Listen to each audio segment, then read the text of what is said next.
Hey, fellas.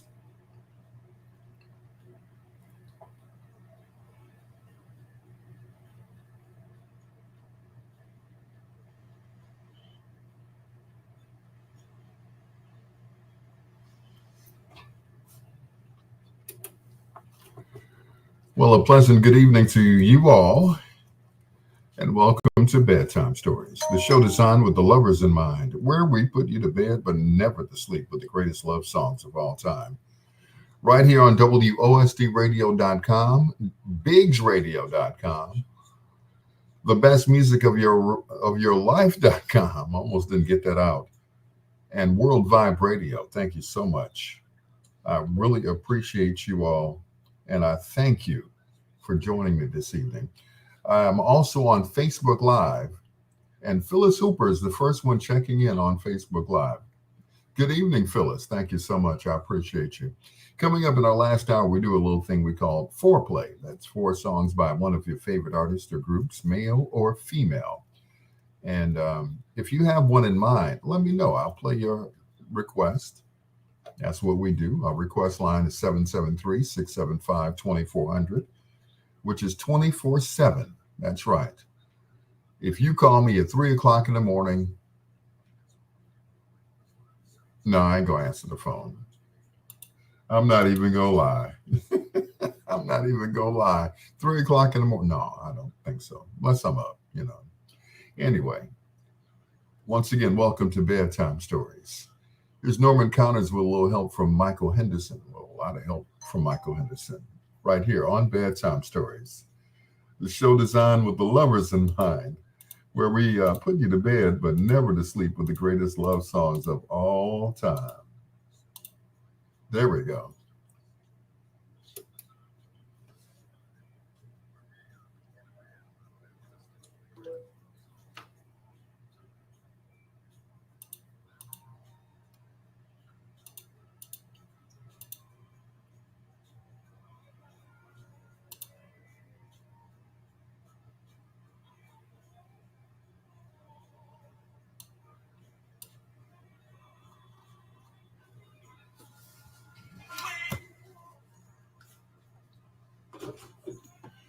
Phyllis Hooper.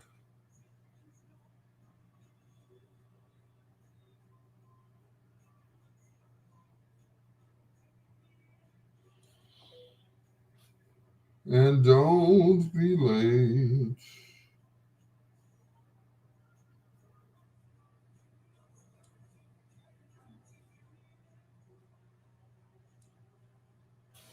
And don't be late.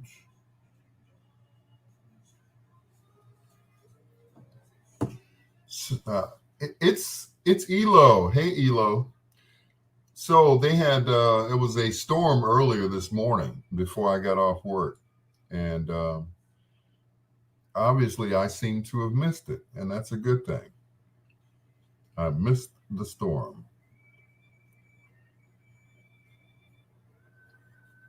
because it could have gone badly because I just got a tire put on my truck.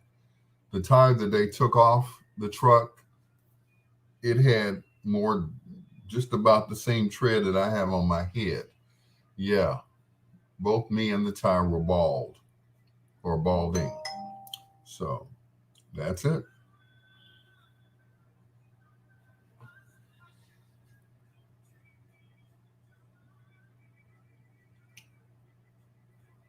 All right.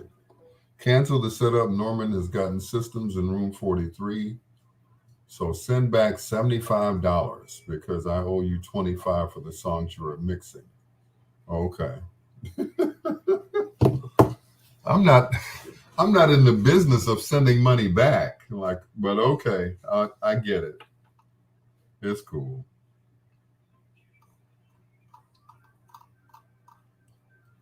You know, it was too good to be true anyway. So yeah.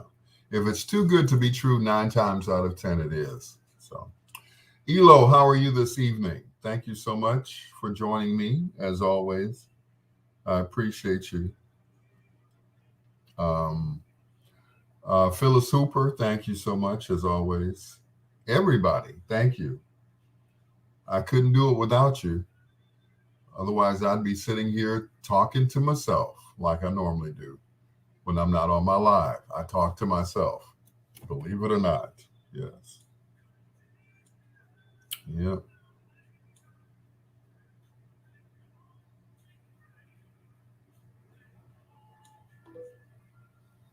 So, hey, Melvin Van Peebles passed today at age 89. For those of you who don't remember who he is, the younger generation may know him from the movie Boomerang, or they may know his son, Mario Van Peebles, who's been in a whole bunch of movies.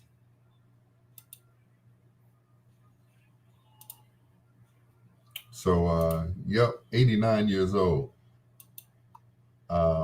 Don't know what he passed from, but hopefully, we could find out before I get off the air. But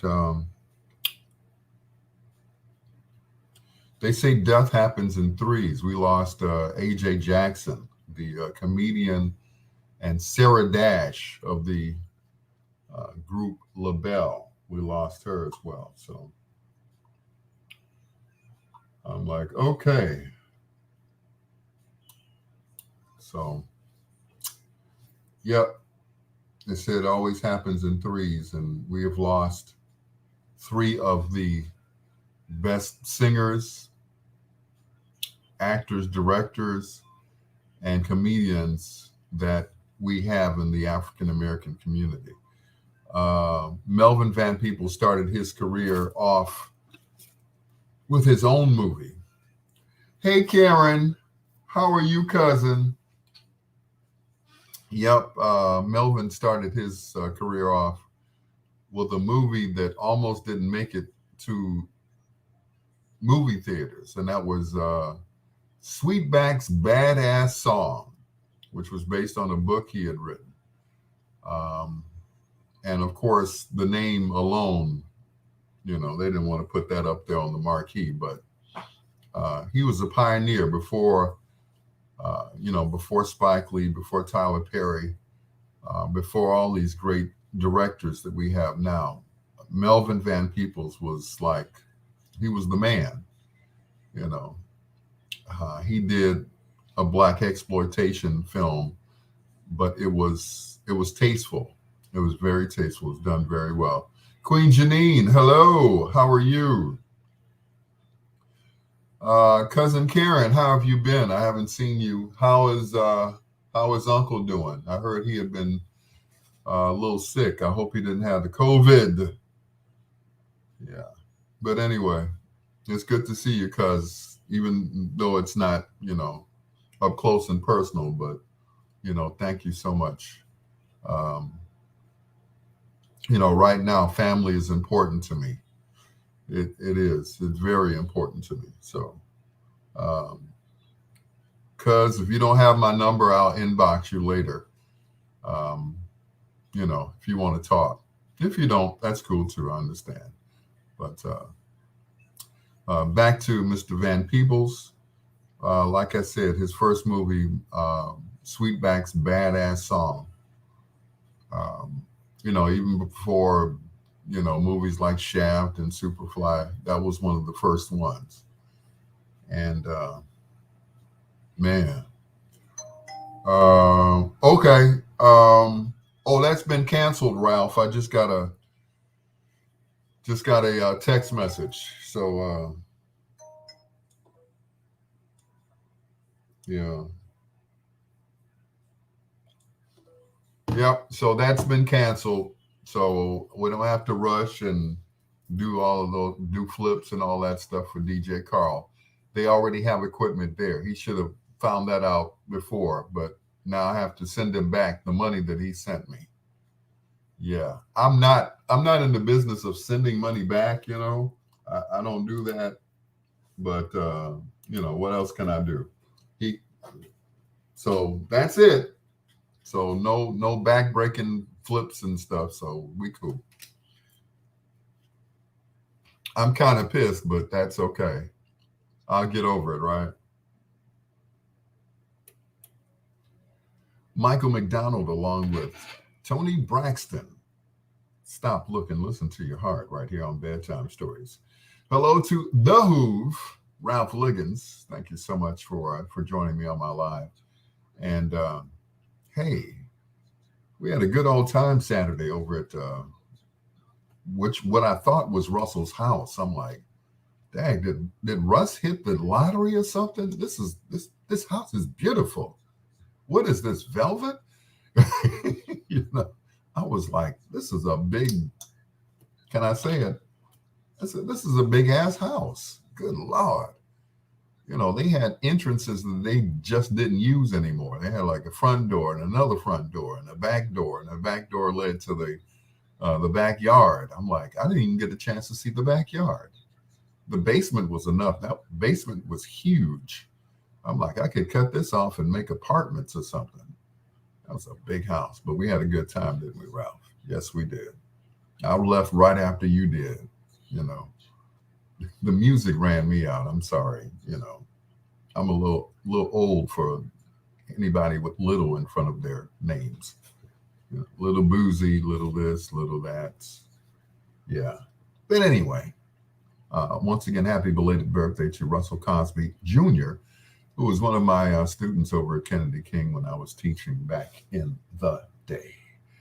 Once again, welcome to Bedtime Stories with your peanut butter brother, Dr. Al Greer. I have some bad news to announce, but I'm going to wait until later. We're going to get more into the music first, all right?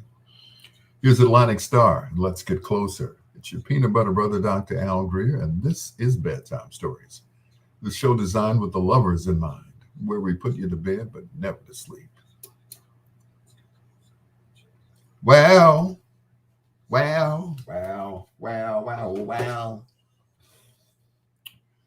Janine Lee Jefferson, I am hanging in there as usual. I can't complain as always, because as always, Complaining does absolutely nothing. So I stopped complaining. Yep.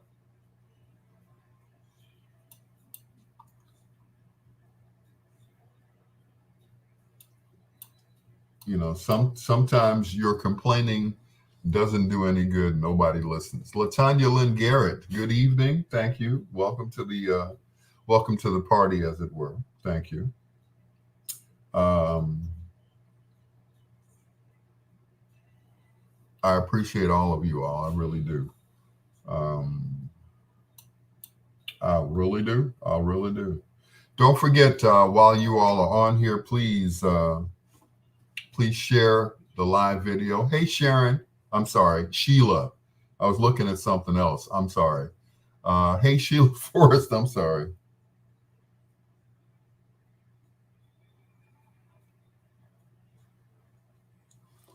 I was looking. I was getting a text, and then your name popped up, and I looked over here at the screen, and I'm like, oh, okay, all right, I got it now. I'm good. I got it now. I'm good. I'm good. But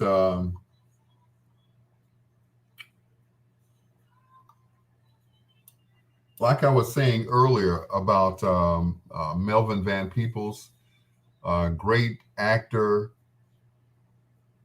He was also, like I said, a playwright. He wrote movies. He directed movies. Um, you haven't. I've had a cold, and I haven't had one in 30 years. Oh no. Oh no. I'm sorry to hear that. That's awful. That's awful. But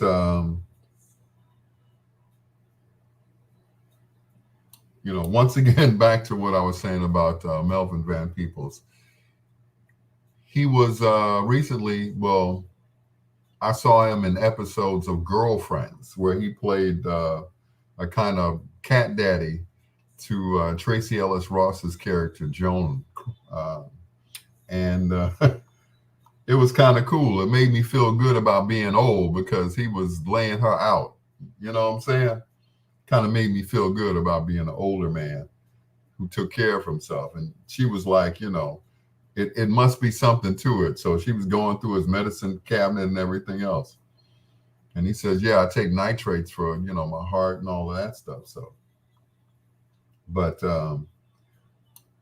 it was a real good episode where Melvin Van Peebles was in.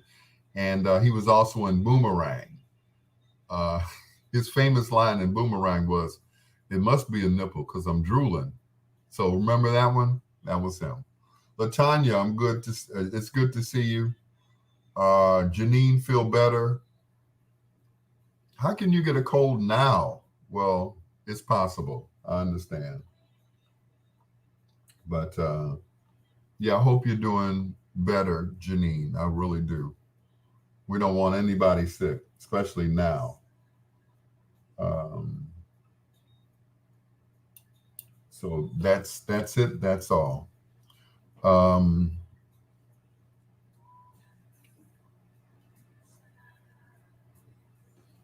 once again, I'm sorry, y'all.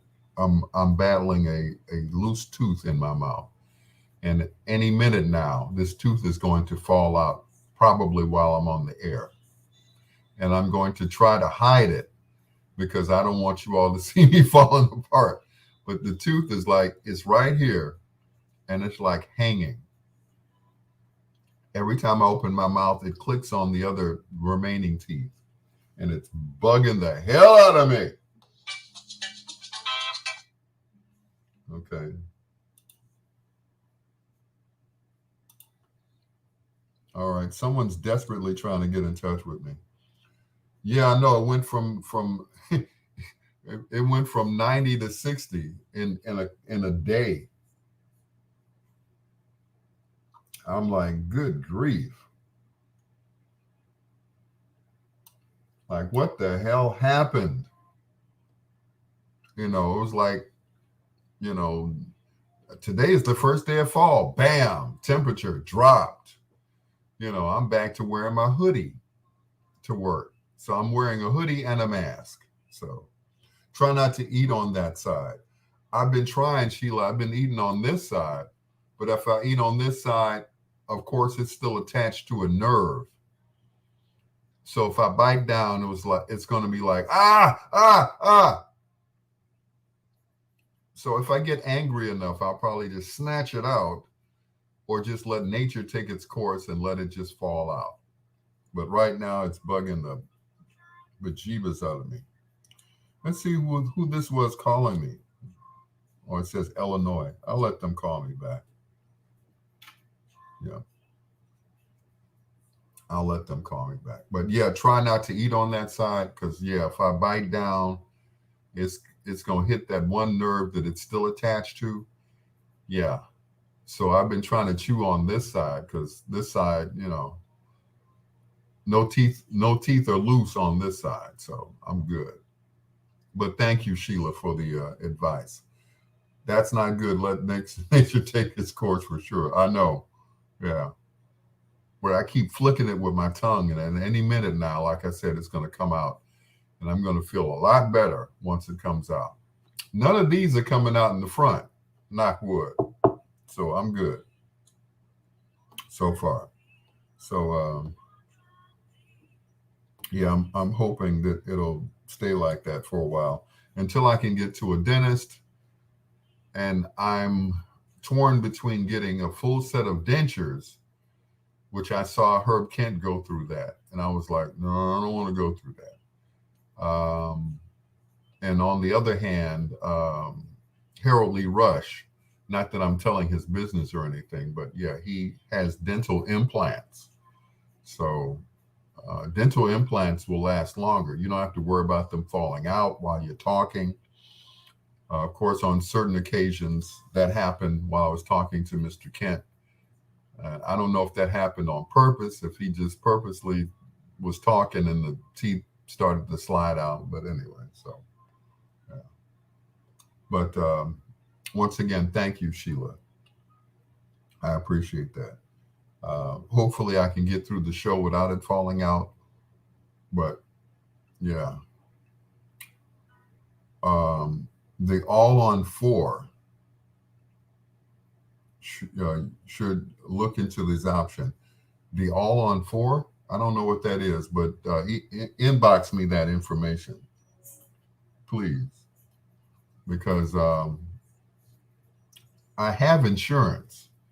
So, I would rather get dental implants if they have to put them in one at a time. Catherine, hello, Catherine. If they have to put them in one at a time, that's fine. These, like I said, these aren't going anywhere yet. So, just the ones around here. And I don't want to do the partials and all of that stuff. I know people, I've seen the partials, and you can see where they're hooked to your other teeth. And, that's just, yeah. Just drill them in, and then I'll be done.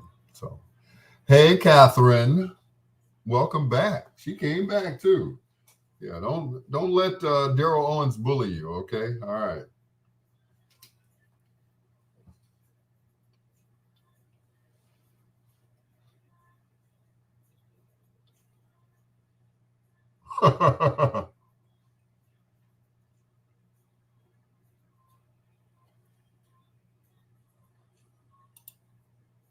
I heard that, girl.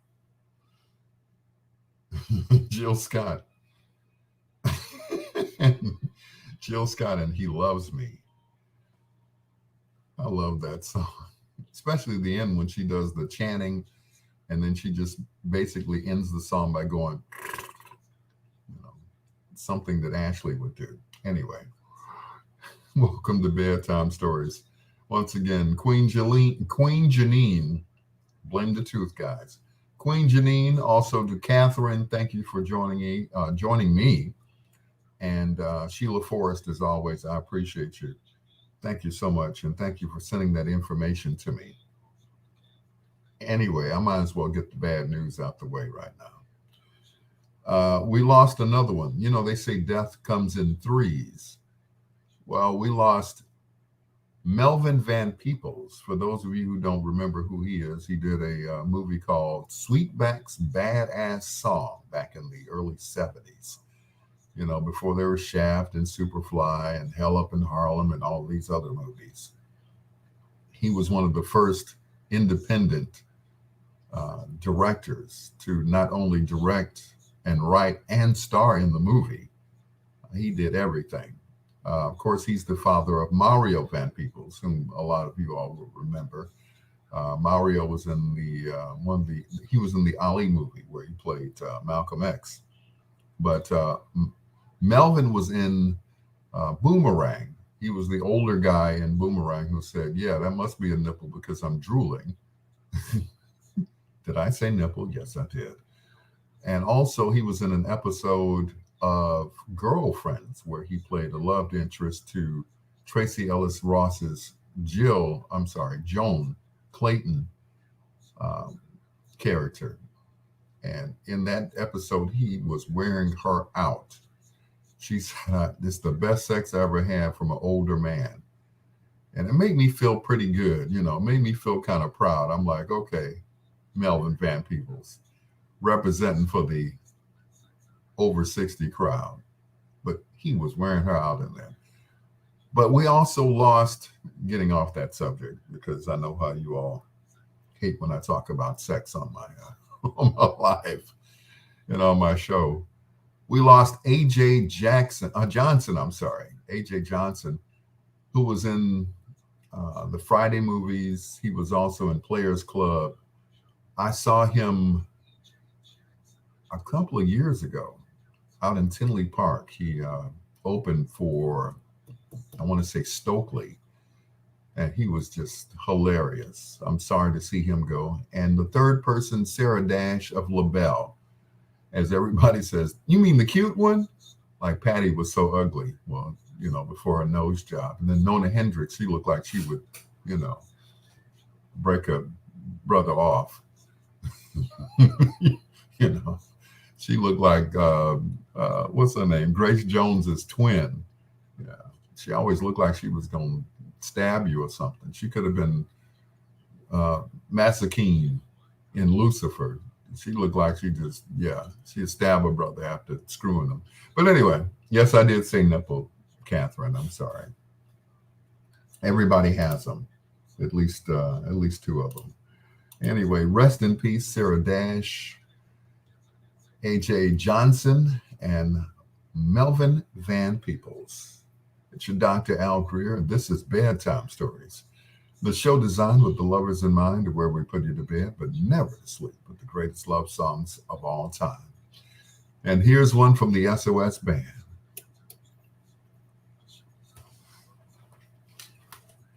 Yeah, they always said that Sarah was the cute one. I'm like, okay, I guess because she was the younger of the three. Patty was the one. She was the lead. And Patty, had kind of a wide nose back then, and Sarah Dash looked like she would just, um, she always had the leather on, and she just looked like, after she left the group and became a solo artist, that was just her thing. She was like almost like a punk rocker. But Sarah, of course, was the little cute one who was always in the middle. Did her biggest hit was called Sinner Man after LaBelle had disbanded. So yeah. So we have had so many people make their transitions. They say it always is always in threes. So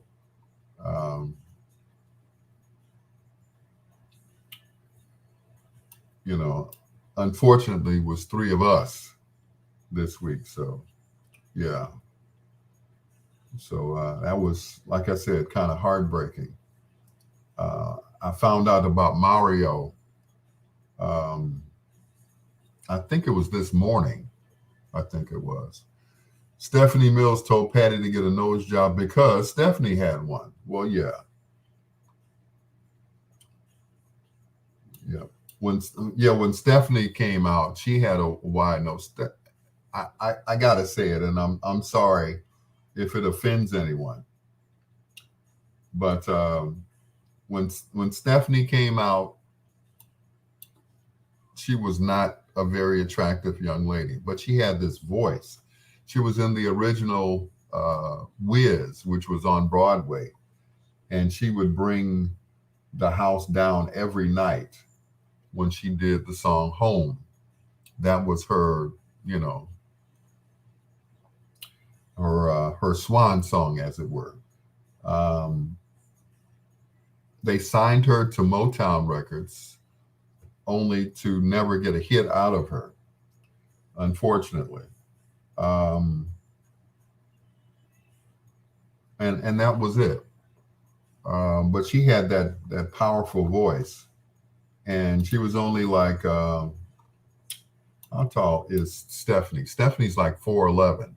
Her and Tony Braxton were about the same height. I remember meeting both of them, and I'm like, you know, you always see people on television, and they look so, you know, they look bigger than life.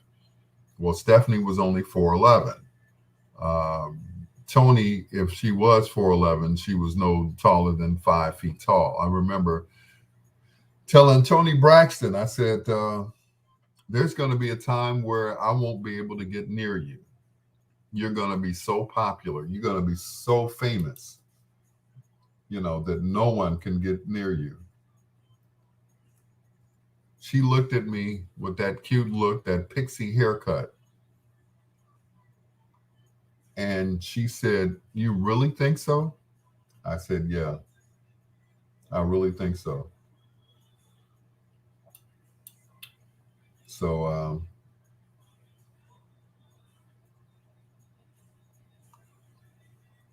course, I never saw her again. That was it. And what else? Oh, and Stephanie, of course, she came down to GCI and we took pictures. I had to lean down in order to take a picture with her. So I'm literally, you know, scrunched down to, you know, meet her. And that was it. The only other thing I could think of was to pick her up. But yeah, she was a homely child, but you know, due to you know, she got a grill fixed, you know, she got a nose fixed, and she kind of grew into being a pretty young lady, you know. So that was it. Yeah, she's a beautiful young lady now, but she had to grow into it. But she was just, you know, she was just your average girl that you always saw. She was just, you know, little on the homely side. We'll just say that. But she grew up, yeah, after getting fixed, yeah.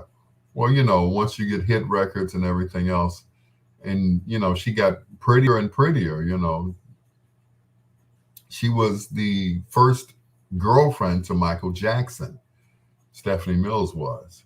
So, of course, you know, they probably discussed their nose jobs together. And, you know, but she got herself together and she just looks, yeah, she's awesome looking.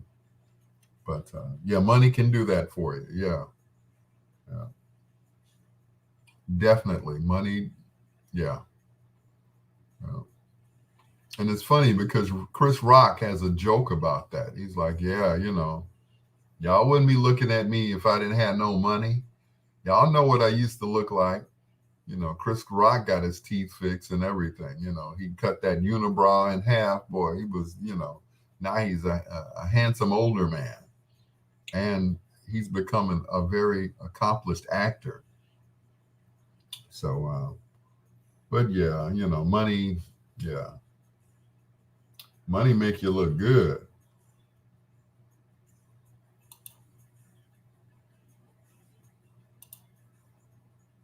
Yep.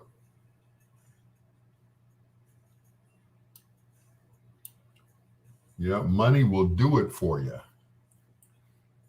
Would you? Oh no.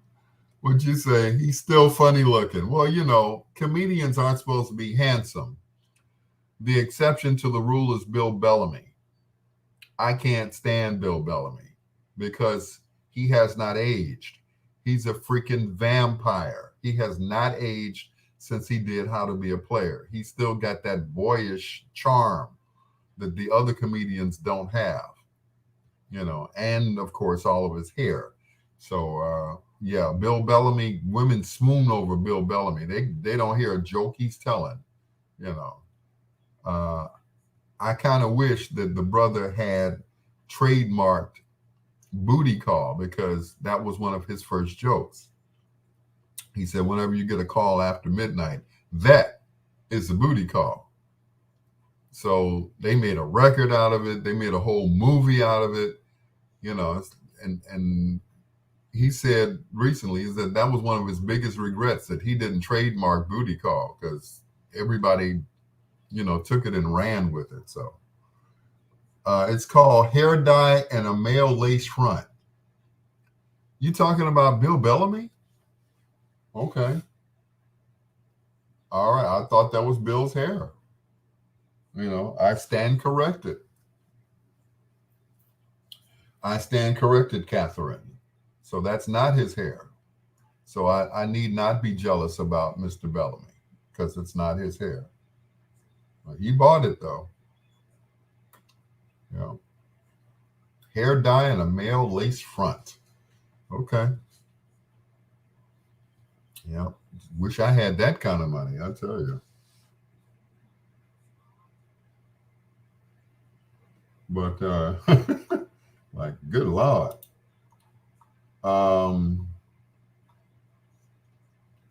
Cedric the Entertainer still looks, you know, from time to time he'll dye the beard, he'll let it go, he'll dye it back, you know, depending on what role he takes. Steve Harvey, you know, sometimes he'll let the beard grow out gray, and then sometimes, you know, he'll just, you know, cut the beard off and dye the mustache. But of course, the hair on his head is gone permanently. So that's it. Yeah. But would you say, Catherine, it might be his hair? I think it is. I really do. Otherwise, that's a very expensive lace front. It's kind of like the one that Steve Harvey used to wear. A lot of people didn't know that Steve, you know, if you look back at some of the old Def Comedy jams, his hair was going then. But then he got popular, and that hair was thick. You know, it always looked like he was just coming out the barber chair every time, lining just, you know, yeah.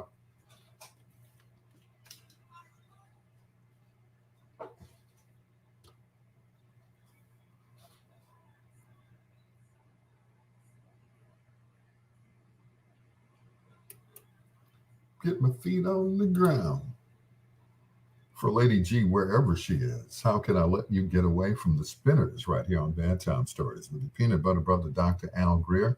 Hello to Catherine Laverne Flowers. Thank you for joining us as always. Queen Janine Lee Jefferson and a host of others. Of course, Sheila Forrest. She's usually the first one in the chat room on Facebook. Now, you guys can get in on the chatting if you are listening right now.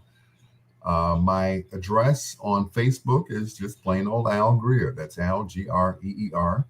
And my phone number here, 773-675-2400 if you have a request. Once again, coming up in our last hour, we do a little thing we call foreplay. That's 4 songs by one of your favorite artists or groups, male or female. And if you have one in mind, let me know. Leave it on Facebook or give me a call at 773-675-2400. Here's Howard Hewitt, Jeffrey Daniels, and Jody Watley. This is Shalimar for The Lover in You on Bedtime Stories. Kim Barrett, how are you? How are you, Kim Barrett? I see you on Facebook and Instagram and all these other ones. I'm like, you go, girl. That's right. I appreciate you keeping me in the loop. What's Uncle Ron? What's going on, man? I haven't forgotten about you, Uncle Ron. I promise I'm coming over there to see you. I've just been. I have no excuse. I'm not even. I'm not even going to come up with an excuse. I have none. You're right. I should come over and see you more often because we getting up there, and it's only us left. So I need to come and see you. If Casper won't, I will. Kim Barrett, um, once again, I thank you for keeping me in the loop and sending me all of these advertisements for Mary Kay. But at this time, I can only afford Mr. K for Mr. G because just because I have no one to give it to. I'm going to leave it at that. Maybe I'll get some for my daughter. Yeah. There you go. That's an idea. But otherwise, yeah. Come on, Uncle Ron. I know. I no excuse whatsoever. I have none. I was off today. I'm off most days, Monday and Tuesday. I don't go to work until 10 o'clock at night. You're right. I'm just trifling. I have no excuse not to come over and see Uncle Ron. Was that sincere enough? Yes. I don't think I've sent you anything in a while, but sure, okay. Well, I've seen a few. But like I said, I'll take some more of that Mr. K. Just send me the bill for it, and I'll send you. I'll tell you where to send it to because I'm not at that address anymore. So, yeah. I just ran out because I use it very sparingly. I've been using oils. You know how see the oil guy got some oil for you. I'm like, okay, this will hold me till I can get to the real stuff that I really like, and that's that Mr. K. And the what's the other one? Aspen. Yep. So if you guys need some Mary Kay products, hit up Kim Barrett, and she'll hook you up. She's my Mary Kay exclusive agent. I don't deal with nobody else. It's just you, Kim. You are, only because your name is Kim. So, yeah. So, yeah. So just send me the bill. I'll send you the address of where to send it to.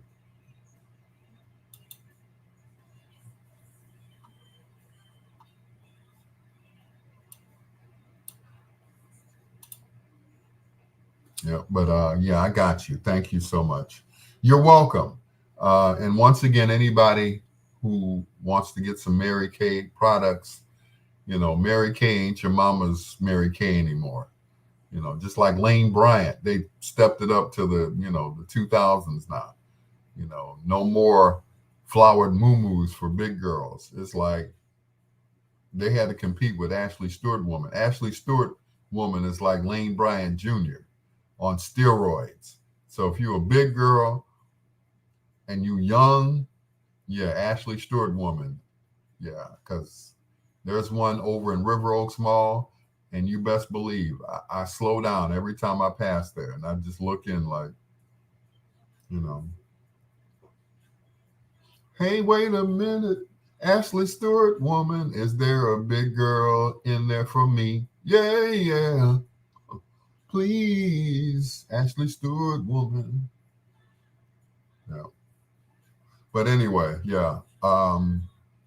Like I said, the Aspen or the Mr. K. Not both, one or the other. So I appreciate you. Thank you so much, because I have not bought anything from anyone else. And that's for sure. So I mean that. So once again, hit Kim Barrett up for your Mary Kay needs, because she is my main Mary Kay girl, if that makes any sense. or Mary Kay woman, whichever you prefer. All righty then. And Uncle Ron, I'll be over there. Won't be this week because I got a gig on Saturday out in Mokina. Hello, Mokina. Hey, down. So, yeah, I'll be out in Mokina. So, yep, I thought I was going to have to split my equipment up this weekend because I thought I had a equipment rental. So, yeah, I did, but I don't, and that's good. Javier Del Real. Hola, ¿cómo estás? Muy bien. Yeah. He's making me brush up on my Spanish. He had me say something last night. I don't know what I said on the air, but he put me on the air on WRLL, which is our sister station at 1450, formerly known as WVON. And he had me say something. And, you know, I followed him as closely as I could phonetically because I can hear it. Once I hear it, I can speak it. So between him and Alex Garza, I've been brushing up on my Spanish. I wish I had studied Spanish better, you know, when I was younger. But I only learned a few words and a few phrases, you know. ¿Cuántos años? You know, how old? So, or how many years? But I'm learning. I'm getting back into it. As I hear it, I can speak it. So, you know, yeah. What is it? Take. How do you say I'm trying to say I love you, but I love you, man. Cool. You know, he's a cool brother. I like him a lot. So thank you, Javier. I appreciate you. You know, he said, "Do you have time to go on the air with me?" I'm like, "Oh, okay." So I did, and he told me what to say, and I tried to get it as well as I could. And I'm sure the people who were listening to him at home were just laughing. It's like this black guy trying to speak Spanish. Because normally when they find out I know some Spanish words, and then they try to get, you know, I'm like, I know what you just said. Don't, hey, you know, so that's it. But Javier, thank you so much. Once again, don't forget to share the live video, please, on your pages. I would appreciate that. Thank you so much. Just hit share and share alike. All right. All right.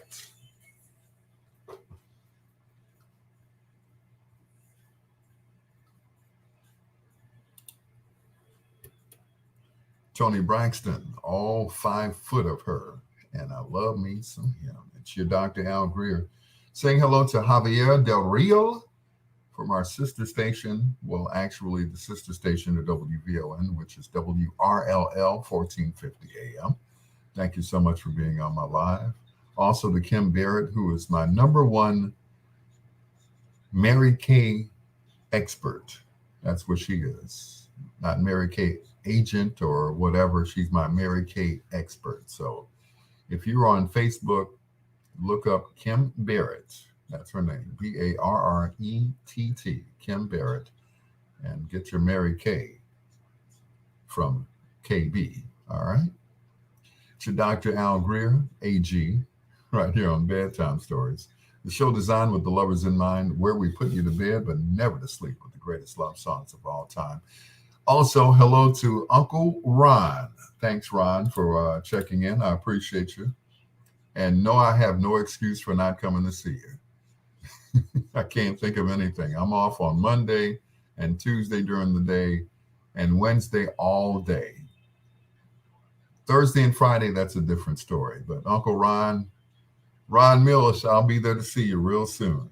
Here's Sade on Bedtime Stories.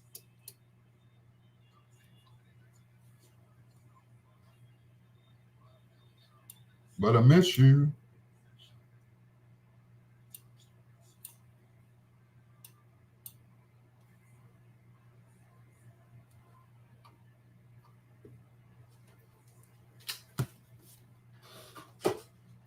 But still, I miss you. Yes, I I could see through all of your lies, but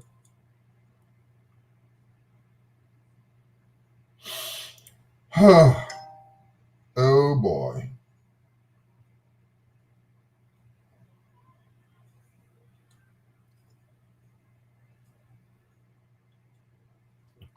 Sometimes I have to put my phone on do not disturb because people don't realize, you know, mint condition for foreplay. You got it. Just that easy. Since you were the first one, what is it? About mint condition.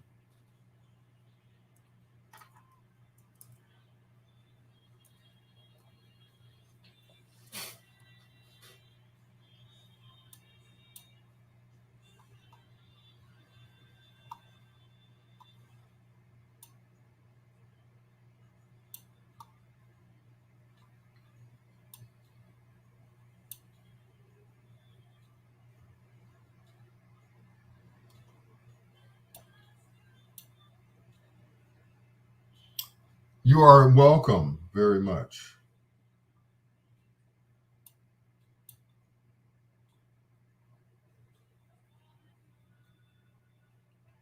Because, of course, they were one of those funk groups that could not get off the ground. And then they released Pretty Brown Eyes on them, and it became an instant classic. Someone to Love got that up there. As a matter of fact, I'll play that one first. I saw their episode of Unsung, and I was like just floored. Yeah, they were great. Unsung is just that's my program. When I'm not watching Big Mouth or Lucifer or the Upshaws, I'm watching Unsung and what is it? Unsung Hollywood, Uncut, whatever it is. Kim Whitley was on there. She was talking about her relationship with the late Gerald Levert. She said the only reason they didn't get married, she said he died. I was like, wow. I didn't know Kim Whitley was, that close to him. I was like, oh, okay. So you was almost Mrs. Gerald Levert. Good Lord. I have a newfound respect for Kim Whitley now, you know. And of course, I no longer like Niecy Nash. You know what she did? Niecy broke my heart. When I saw who she had married, I'm not homophobic. Please don't get it twisted. But my thing is, all those men in Hollywood and other places, and you married a chick, okay. I get it, but I don't. At first I thought it was a dude, but I'm like, this is not a dude. This is a girl. I'm like, I didn't know Niecy was even, teetering that way. But I can tell you guys, because you all are my friends, I had a crush, and I still do, on Kim Whitley, Sherry Shepherd, and the third one, of course, was Niecy Nash because, she reminds me of my wife, the gap and everything else. But she flipped the script on everybody. I don't even think her closest friends knew that she was, that way. Her preacher husband cheated. But Catherine, dang. So he cheated on her. So she went to the other side. She went to the dark side. Like, okay, well, dang. If that's the case, and I had a conversation with a gentleman. She was really hurt. Yeah. I had a conversation with a gentleman over at Captain Hard Times, aka Josephine's Cooking. And he was like, man, we've been through some stuff, and between the two of us, we've had our hearts broken. We some of the good guys, and we were almost on the phone crying. He said, the women that I've been through. It's like, yeah, you and me both. We've been through so many women. It's enough to fill, at least Wrigley Field. Maybe not Soldier Field, but Wrigley Field. I said, yeah, but she felt like she failed. I get that, Catherine, but I don't get that, Catherine. I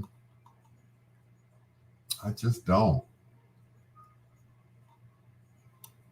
I mean, I hate to get biblical on y'all, but in the beginning, God created man. Adam was alone in the Garden of Eden, and he needed a mate. So God took a rib from Adam and created Eve. Okay. That's the end. So if you believe that, then okay. But I was like, ooh, she married a girl who looks like a guy because she was hurt by a guy who was a preacher, which is not too good. Tony Braxton is the Yoko Ono of mint condition. You know what? You're absolutely right, because it was Yoko that broke up the Beatles. And Tony, once she married old boy, Diesel's daddy, she married the light-skinned guy in the group. Then the group pretty much fell apart from there. But you're right. Yeah, she was the Yoko Ono of mint condition. For those of you who don't know who Yoko Ono, she was married to John Lennon of the Beatles, and she was credited or accused of breaking up the Beatles. Once he fell in love with Yoko, it was like, can Yoko come? Can Yoko come? The rest of them had wives at home. It's like, why Yoko gotta come? Leave Yoko at home. Hey, John, leave your girl at home. And that ain't what they wanted to say. Leave your at home. Ours are at home. Why you gotta bring yours up in here? So he didn't want to tour because he wanted to be with Tony. I get it. Tony's fine. But when you're part of a group, you're a part of a group. It's like, honey, I'll be back, or either you get on the tour with me. Either you're with me or you're against me. You can roll with me on the bus if the guys don't mind, but otherwise I'm in this group, we making money, that, and the other. But he wanted to be with Tony. I get it. I understand. They're not together now, so, all that pining over her didn't quite work out, huh? But they have a beautiful son together who was diagnosed with autism, but he came out of that stuff. Diesel is tall now. He don't look like he's slow anymore. I think Diesel got it together. I really think that. But to not want to tour because you got your woman with you and your woman is fine as hell, Tony Braxton, I get it, but I don't get it. I understand it, but I don't. Like with Niecy Nash, I get it, but I don't understand. Like, where did that come from? Yeah. Her ex takes good care of Tony. She has lupus. Tony has lupus? Okay, Diesel, had autism, and then, that's right. Yeah, she did. She did have lupus. All of them have something. Tamar, she got vitiligo. So every time you see her, she's just lighter and lighter. She got the Michael Jackson thing going on. Rico Suave. Yeah, I didn't know that Well, I knew Tony had lupus, but I didn't know to what extent she did. But she shaved her head and everything. I'm like, she doing the blonde thing. She looks like Kanye's ex now. The wild looking chick with all the tattoos that he was madly in love with before he married Kim Kardashian.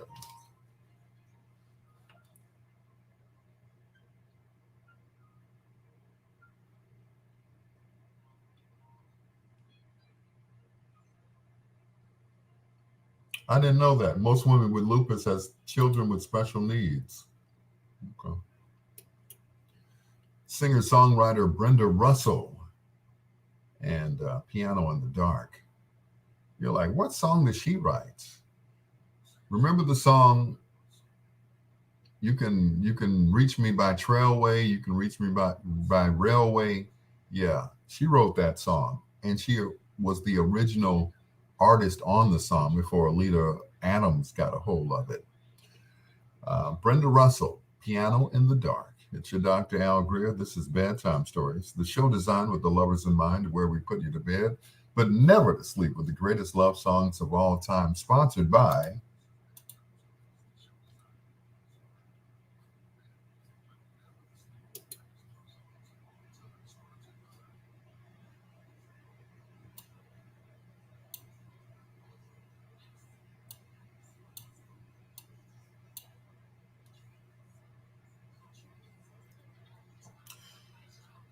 LT.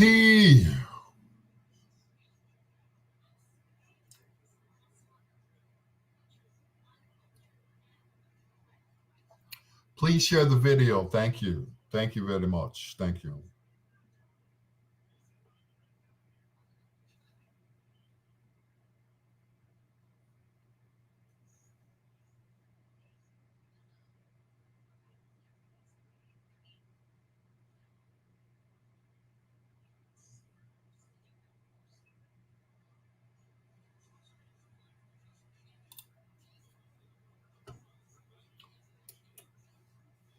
Yes, they are. Thank you very much, T Mobile. This is WOSD Radio, DB Chicago, WDLB Indianapolis, World Vibe Radio, and if that weren't enough, the best music of your life in Richard McGee's voice. Thank you so much, guys, for carrying the show. I really appreciate you. Ray Neal, um, my brother from another mother, Mr. Why can't I think of his name then? If he's my brother from another mother, Gerald Anthony Kelly. I'm sorry. I was having a brain fart. That's what happens when you get older, Gerald. You'll realize that one day. And also Dinah Lynn Biggs. Her and I, and people say it all the time. It's like, how many friends do you have that you could say have been friends for life, for as long as you've known them, from the first day that you met them, that you all were friends? Well, we were. We were always friends before anything, before coworkers. I'll just leave that alone right there. But we were always friends. I have seen her with men and was in full brother mode. I'm like, sis, he ain't no good for you. He ain't no good. He ain't no good. I don't like him. And 9 times out of 10, I was right. And she'd probably get mad at me for saying this. Marco Spoon, Jim Rose, and the coach, they were some jerks. Okay? I said it before and I'll say it to the public. Them were some jerks. I'm glad you are where you are right now. Yep. I'm so glad. And sis, I love you. I really do. Here's Atlantic Star. If your heart isn't in it, hey, just let me know. Let me go. It's a fragile situation. Thank you, Janine Lee Jefferson. Foreplay tonight is mint condition. You was too late, girl.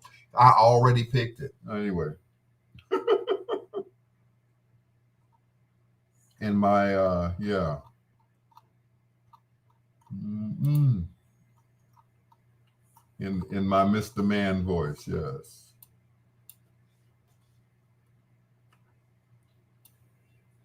Yeah.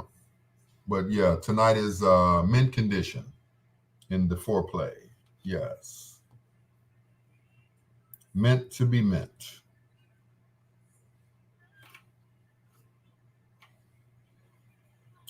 So, LT, remember those? I don't. Well, you probably do because you probably still have them if you haven't sold them. Those JBL speakers. I found one, and then recently I found another one on Offer Up, which is a one of those websites where people sell their used stuff. Well, I went crazy. I got a pair. I got another black one to match the black one I already had. I found two gray ones, and I found two other JBL speakers. And let me tell you the story about it. Well, I didn't think you had them anymore. They were like 700 a piece when they first came out. Well, the second one I bought was only $200. The first one was about $100. So, yeah, between the two of them, I got a pair of speakers that were originally $750 for $300. Okay. Yeah, I know. I do, but you don't, and that's cool. You still got my mixer? Anyway, I don't want it back. You still got my mixer. What was that? Either a Behringer or was it a Mackie? Well, anyway, Behringer, that's what it was. But anyway, yeah, I missed that mixer. Oh, you have your mixer. You say my mixer. No, it's my mixer. I sold it to you, but it's yours. And I've seen them online. So Behringer, yeah, that's all I got. Every board I have is a Behringer. I seem to like Behringer. The one that I'm using right now is a Behringer. It's the Behringer. What is it? The 2004A, which is more channels than I'll ever use. I got a little baby Behringer. I got the big church mixer that we don't use because we have equipment already in the church. So I got that mixer. So I'm pretty well. I just need another little mixer. But anyway, so that's about it. But I found a pair of JBLs and I got them home. I was frantic. They're non-powered, Les.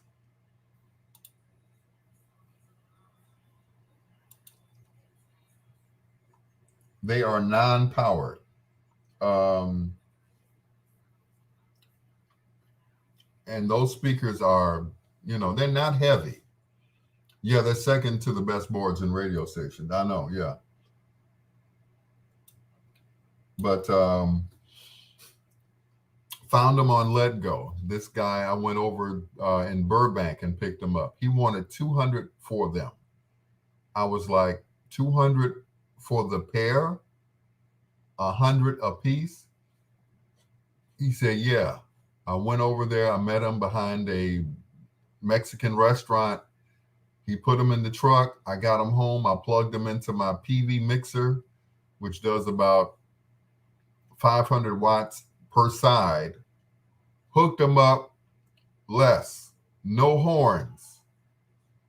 No horns. Just boom, boom, boom. So I texted them back. I said, I think you owe me a refund or, yeah, they're not powered. So I'm calling around. I'm like, okay, who sells, drivers for JBLs? They don't necessarily have to be the original replacement. So a few weeks went past. I still had the speakers. He texted me and said, I'm sorry about that. I'm looking around for something. I'll fix it. I'm like, cool, okay. So this past Saturday, I got a text from him. He said, "What time? Will you be available?" And I told him like 2:00 in the afternoon. Yeah. Are you seriously calling me Les? Yes. LT. Anyway, Leslie, so, to avoid him having to come in the house, what I did was I took the speakers, I hooked them up outside. I opened the garage door while my cousin was gone. And, I was like, okay, I'll wait for him to get here. He said he was going to fix them. I said, okay. So I waited, and I went in the house for a hot second to go grab a bottle of water. And the next thing I hear is, whoosh. This brother got a cordless drill. He's outside taking the speakers apart. He put the horns in. He says, okay, hook this one up. He was Hispanic. He said, okay, hook the other one up. Bam. And that was it. We, fist bumped, and LT was gone. That was it. He came and fixed them on the spot. All the way from, I guess, Burbank. He came to Calumet City and fixed those speakers. I was like, my man. So I have a choice. I can use the powered speakers this weekend in Mokino, or I could use the non-powered speakers and carry an amp. Guess which ones I want to use. I want to use the new ones that he changed the horns in and take the amp just because. That's what I want to do. And I think I might end up doing that now. Because at first I was going to rent out a pair of the powered ones to DJ Carl, but then he canceled me out and said, okay, send me a refund. I'm like, a refund? We don't do refunds. Anyway, so Rico, I'm going to use the JBL non-powered speakers with my big old clumsy PV amp, which is in the case, and I'm gonna use those for the weekend. And use the powered ones. I'll just keep them in the truck, So I'm just gonna go ahead and do that. Well, it's not a deposit. It was actually, he was just paying me out for it. But we're good for it anyway. So that was it. But he's DJ Carl. If it had been anybody else, I'd have said, hell no. So, yeah. But I'm going to end up getting the money back anyway, because he's going to need me to do something else. So they're 15s. So they're, yeah. And that PV will do the job. Get the job done. Bloodstone and Natural High on Bedtime Stories, the show designed with the lovers in mind, where we put you to bed, but never to sleep with the greatest love songs of all time. Hello to Rico Hudson, a.k.a. Rico Suave. Also to Leslie Taylor, a.k.a. LT. Thank you so much, LT. And to Susan, whom I'm sure is listening right now to Bedtime Stories. So tell your friends about us, Susan, the ones that you work with. And maybe they'll give me a, I don't know, give me a whatever. She works at this clinic, which is downstairs from WVON at 800 South Wells. But of course, unless you know who she is, you won't be able to find her. So therefore, I didn't set her up like, that's the one. Yeah. Anyway.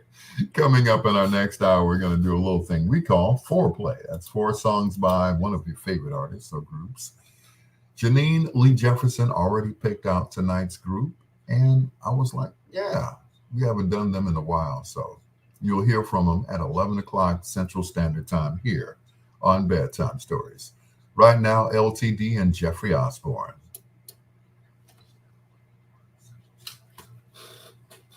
I love to remember. Now, the only thing is, the only drawback to carrying the amp and the speakers, I have to go out and find one of those little portable dollies, because the dolly that I had 2 of them.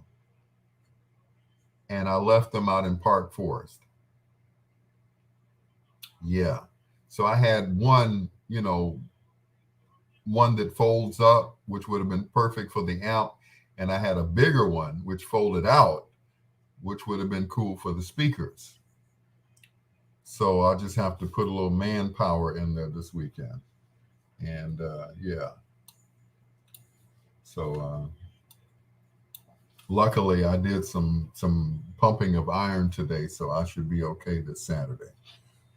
So, eh. And of course, the pastor wants me to open the church on Sunday.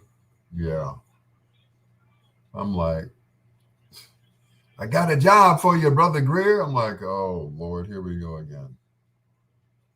They then gave Lucifer the keys to the damn church. Yes, I said that. I'm like, what happened to the other two deacons? One of the deacons does not have keys.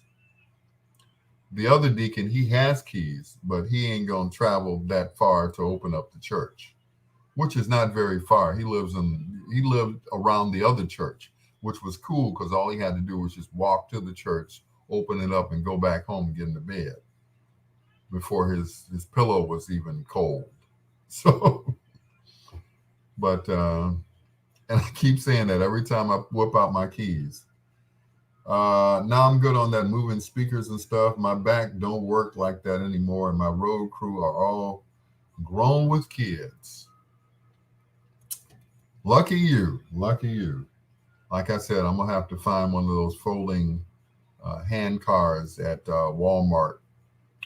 Hopefully this weekend. Before, well, yeah, no, oh well, never mind. But Friday night I got a gig. Saturday night I have a gig, and Sunday. Sunday I don't need equipment. Friday I don't need equipment. Saturday I do need equipment. So that's 3 gigs back to back. Friday, Saturday, and Sunday. Lucky me, right? Yes, because I know I need the money. So that's it. I need the money. And the money ain't mine. That's just it. The money is never mine. It slips through my fingers. Sam's Club is better for the carts. Okay. Thank you, Rico. I appreciate that. Now the only thing is I would have to get up and go get it because Thursday and Friday I have to be at the station at 11. I don't know what time Sam's Club opens, but Thursday and Friday I have to be there. Saturday morning I have to be at the church. So somewhere in between there I have to grab one. So go get your pay what?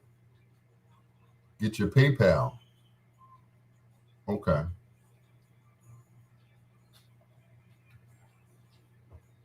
Is that what you're saying, LT? Or you just saying get my butt up and go get it? Okay, all right. No. Oh, get my paper. Thank you. Thank you, Janine. Yeah, my Bonics is a little slipping there. You know, I'm working on my Spanish and now I need to go back to my Bonics. But thank you. Get your paper. Thank you. Thank you, Rico. Thank you, Janine. Get your paper.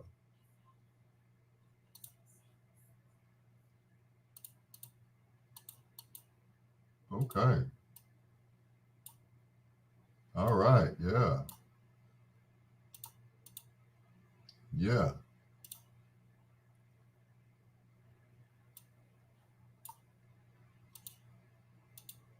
There we go. Maxwell act like he didn't want to play there. Shaking my head. Duh. Okay. I know, right? I'm so, I'm so out of the loop, you know. If you have a Sam's Plus, you can get in at 8 a.m. I don't. I got a regular Sam's Club card. And I don't even know if my membership is paid up. Well, I would know that because they take it out of your account, right?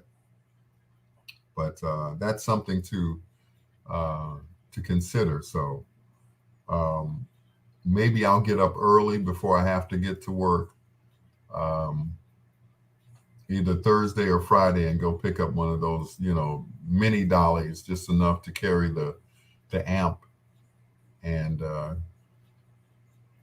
should be all right. The amp is in the case. I used to have a case that had, the handle and the wheels on it, but I sold it.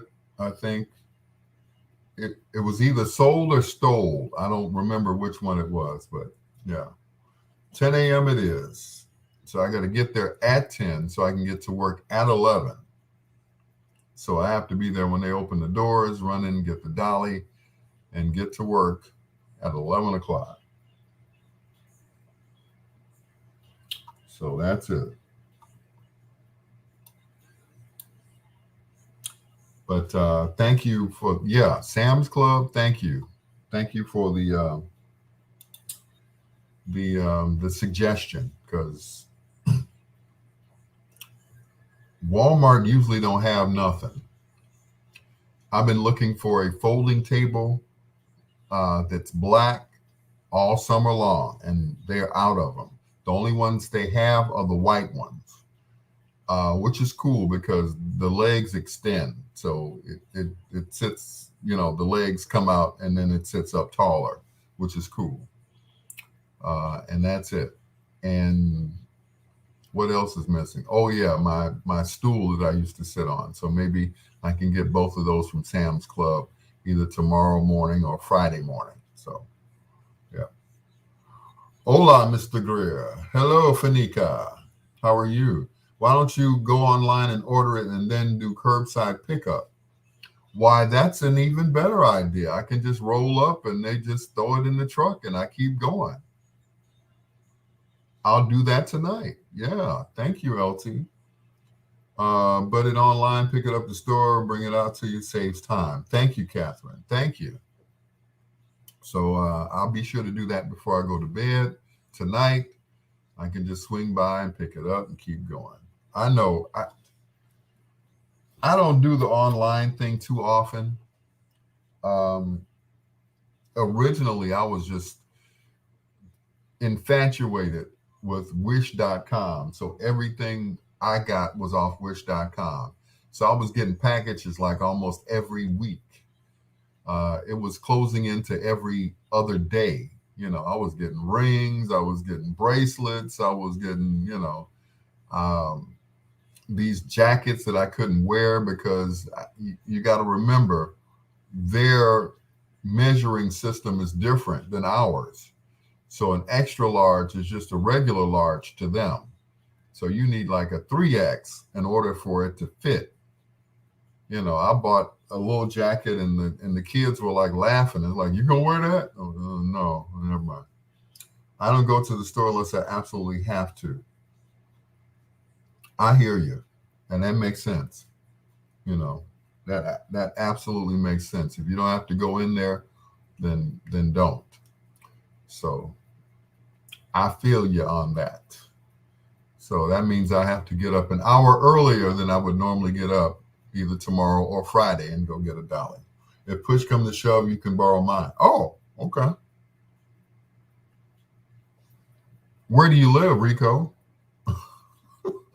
I'm like, okay. I'll be back at 10:50. Okay. Thank you. Thank you, LT. Thank you, Rico.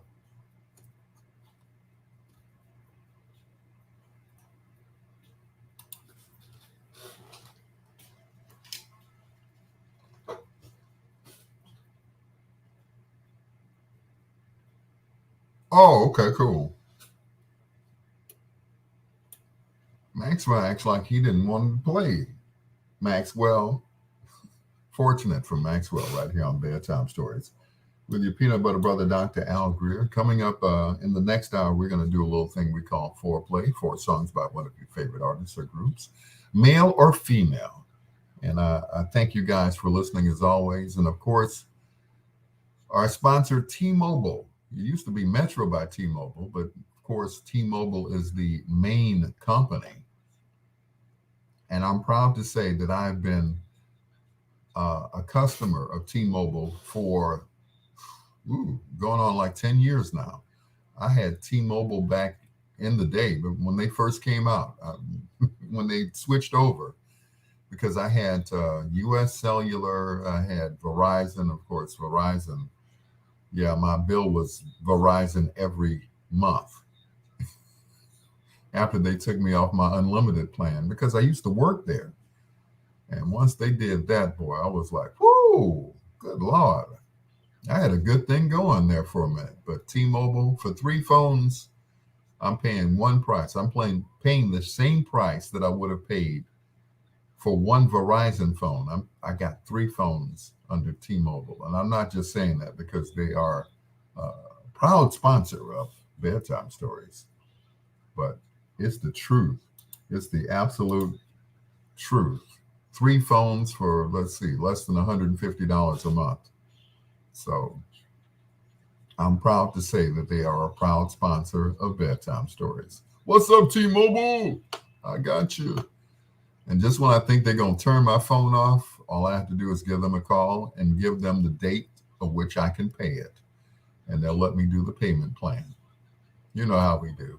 It's like layaway. Here's Levert, the first of two in a row on Bedtime Stories. Nikki, where's my baby? I thought about my baby today. I thought about her today. I was watching my favorite program, which is Lucifer. And Lucifer didn't find out he had a daughter. He's like, I'm your daughter. I'm like, okay. And of course, he's trying desperately to win. She's in her room. Okay. Kiss her for me. Thank you. So he's desperately trying to make up for the years that he wasn't there with her, which is so weird because she's from the future. Right. I'm watching this weird program. Yes. Okay. So yeah, she's from the future, and she claims that he's not around when her mother dies, who is Chloe, who's the detective. So yeah, Deli Dell, I still need my smelly stuff, sir. I need that oil that you gave me 3 years ago for my birthday. I need that, please, sir. Please, please. What's going on, Deli Dell? But yeah, back to Lucifer. It's like he's trying to make up for the years that he wasn't there with her, even though she's from the future, if that makes any sense. So I thought about her today, and I hope that she doesn't hate her father, because her father loves her. When I took one look at her, I'm like, oh, that's my kid. Okay. Yeah.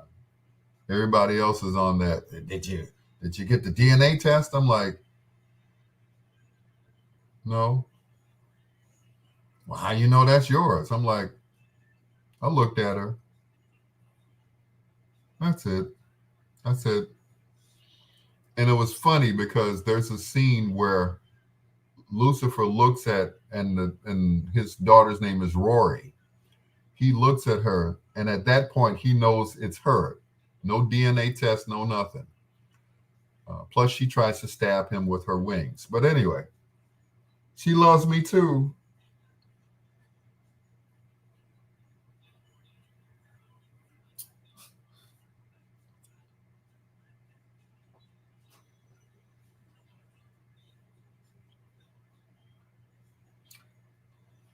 Thank you, Nikki. Reduce me to tears. Thank you, Nikki. I haven't, I haven't been able to get out there because, um, my vehicle is, it's up and down. I just got a new tire today because the tire had seen better days. It was the same tire that flew off of the dam. Yes, I'm crying.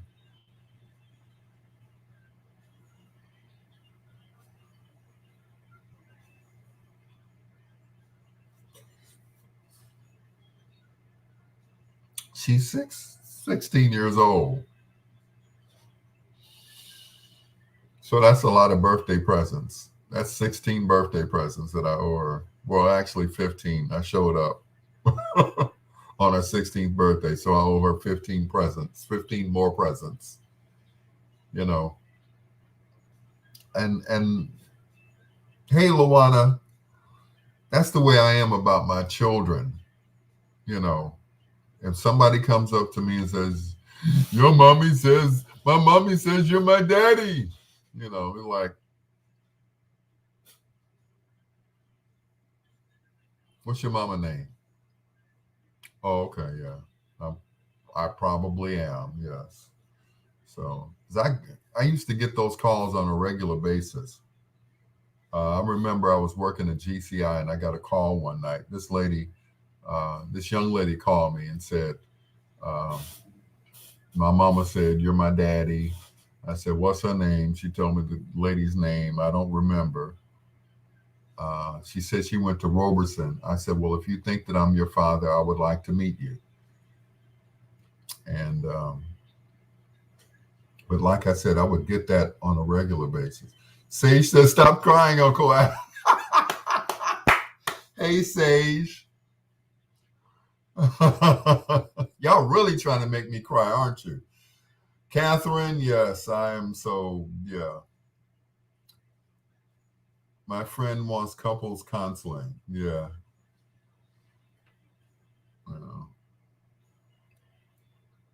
Rico, I need more than a mechanic.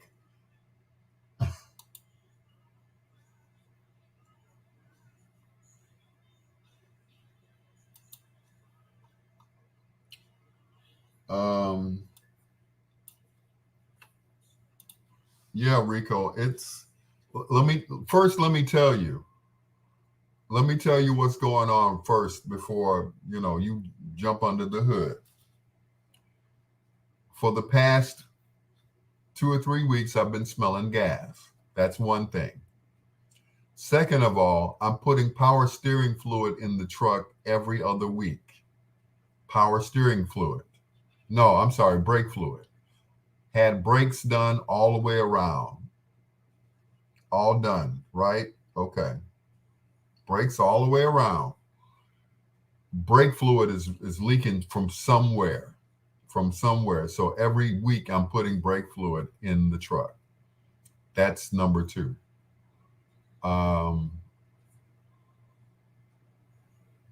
Number 3, the headlights got fixed. It's a brake line. Well, Rico, hey, when I get a chance, I'm gonna bring it to you.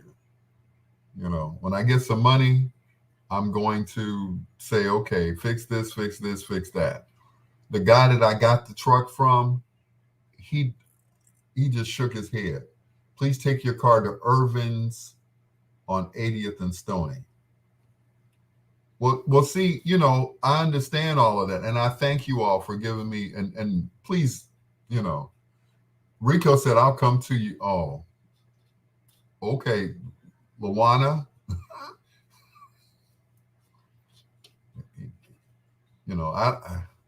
I'm surprised it makes it to 800 South Wells every time I get out on the expressway. I say a prayer before I take off. I said, Lord, give me traveling mercy to and from my destination. Please keep me safe from hurt and harm. Don't let no fool run in front of me. Please. So, Rico, I'm going to hit you up tomorrow because, like I said, the brake fluid is running out. There's gas. I can smell the gas coming up through the car. So I changed it. I stopped putting the 87, the cheap gas. I started putting the 89 in there. Don't smell so much gas now, so I'm good. But thank you, Rico. I appreciate you. Like I said, the guy that I got the truck from, he gave it to me. And I went to visit him on Saturday to hook up some equipment in his house, in his basement. And all he could do was, my baby, you tore my truck up. I said, well, you gave it to me. And it's just regular driving. A few years ago, the truck went out and I had to get it not towed, but pushed. So the guy tied my truck to his truck. So he's flying through the alley and I lost control. It took off the whole side panel of the door.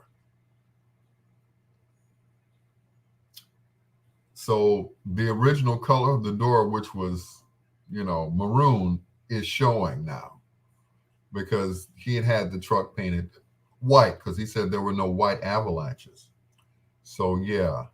So whatever you can do, Rico, I really appreciate it. I don't have a lot of money because I've already put so much money into this truck. A couple of months ago, I didn't have any headlights. I mean, it's just, but whatever you can do for me, I appreciate it. If there's anything I can do for you, it's done. It's done. So thank you. I've had like 3 mechanics since the beginning of the year. I had to get the tire put back on. The whole wheel came off. It was still attached to the lugs. Everything came off. Nothing was showing but the brake. So they had to replace that and, upper and lower control arms. So altogether, that was $850 that I didn't have. That was my entire savings, just about. I started off the year with about $1,500 in my account, and that was just savings. So I was like, ooh, I'm going to buy me another car. I'm going to buy another truck. I'm going to buy this. I'm going to buy that. Yeah. Yes, Catherine. It runs. It starts every day. I just got another tire put on.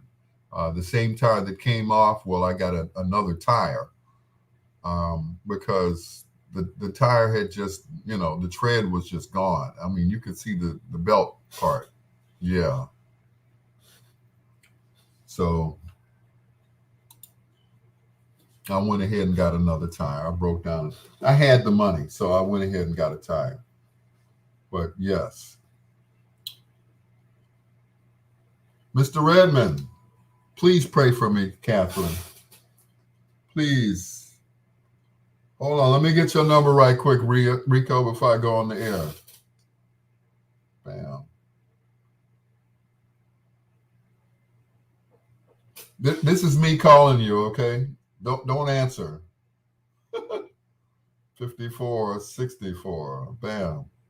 Oh, I already got your number. Never mind.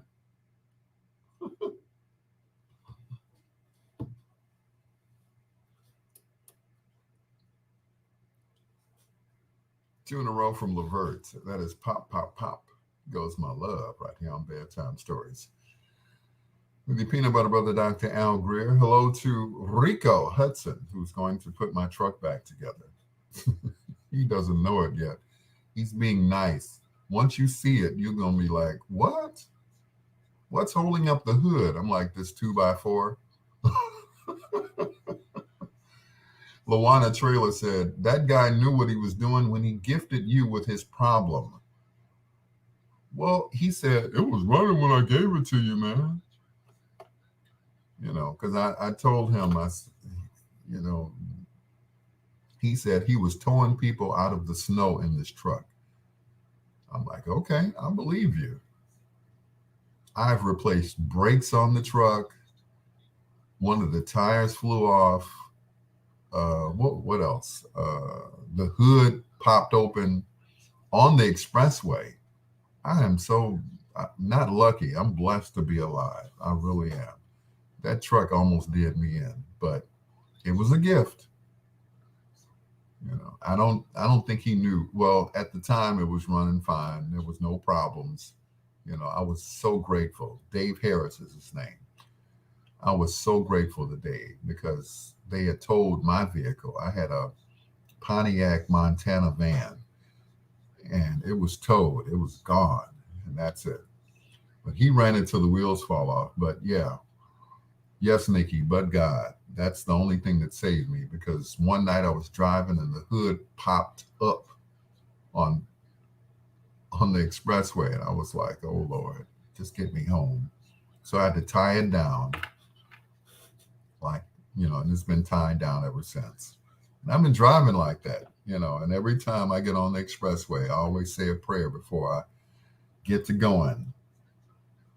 Trust me, I don't go over 60 in that truck. I do not go over 60.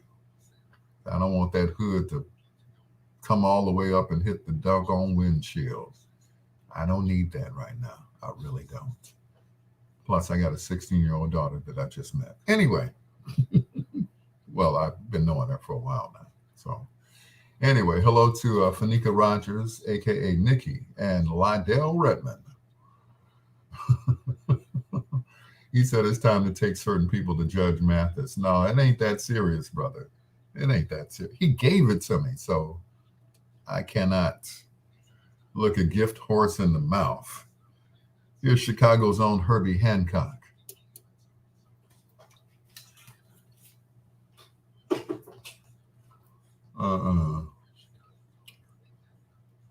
He ran into the wheels fell off. Yeah, well, What not? Who are you talking about? Oh, the guy that fixed the hood.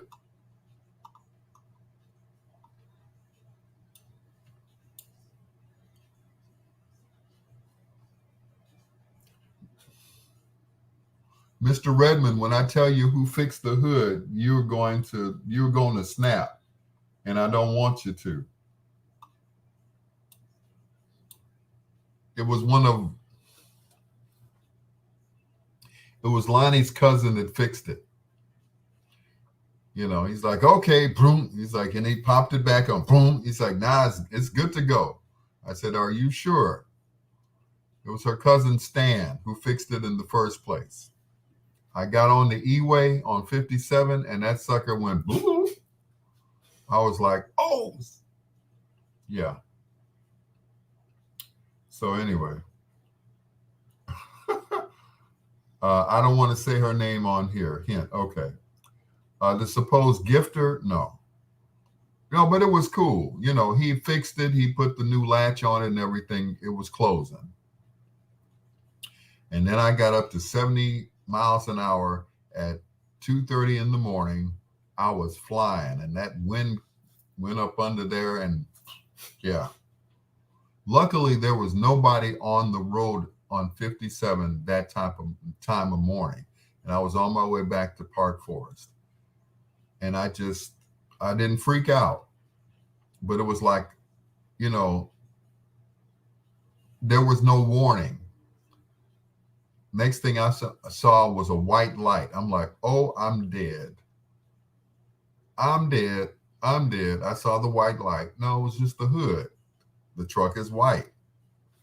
And it stopped before it hit the before it hit the windshield.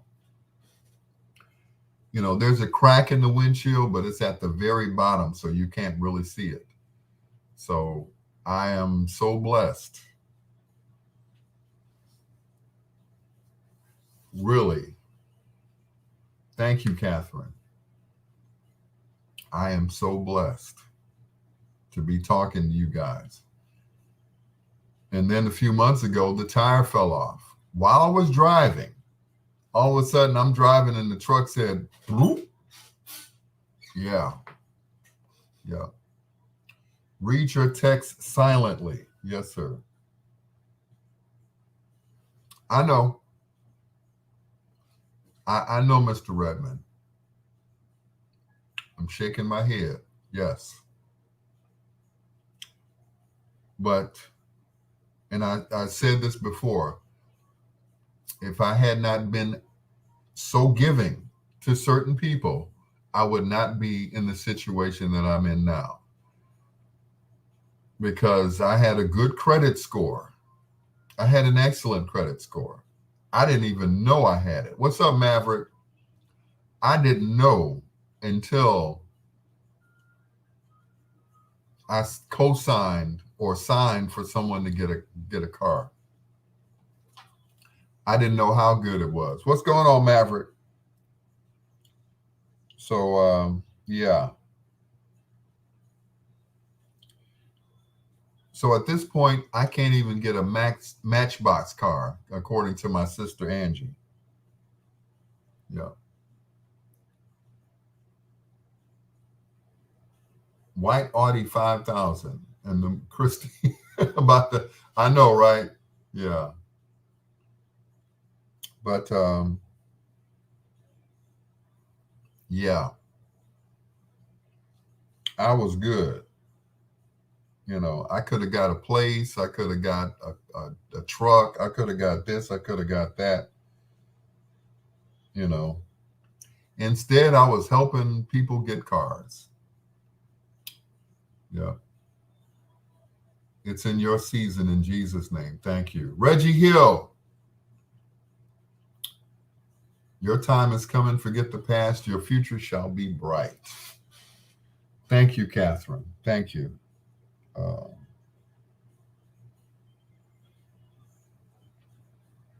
I appreciate that. Thank you. But all the stuff that I have done for people, it's, you know,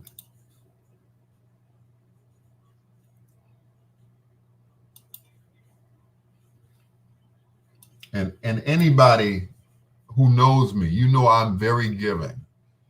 Mr. Redmond can tell you, I will give you the shirt off of my back. He knows that. He knows that.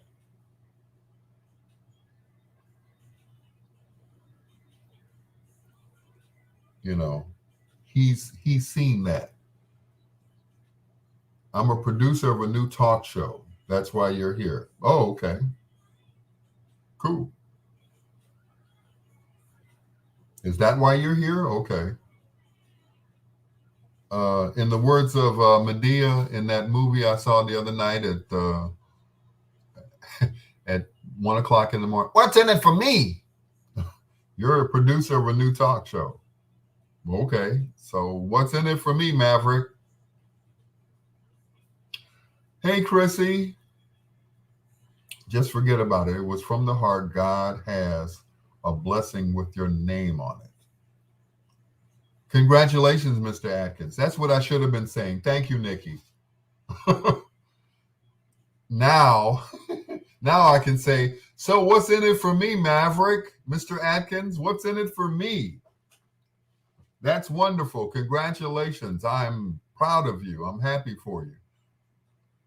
What's that got to do with me? But anyway, big ups to you. And I ain't hating. I'm not like other people, but you know, I am definitely, and Mr. Redmond can tell you, I'm not like other people. Right, Mr. Redmond? Right, LT? Oh, she'll be back at 10:40. I'm sorry. Did you report that Melvin Van Peebles? Yeah, I did. Yeah. That.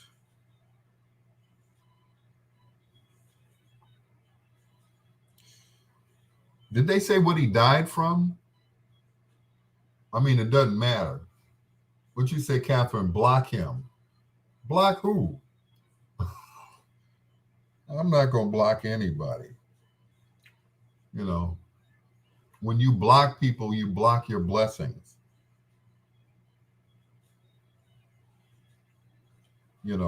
I would rather someone see me succeed than to block them and them not see it.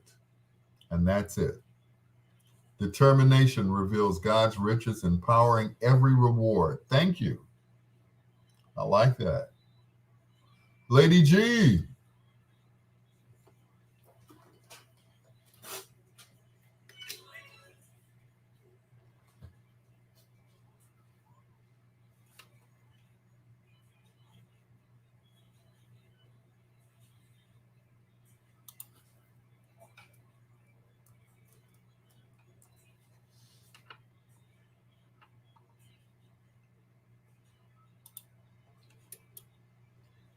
The Staple Singer is right here on Bedtime Stories, and let's do it again. It's your Dr. Al Greer.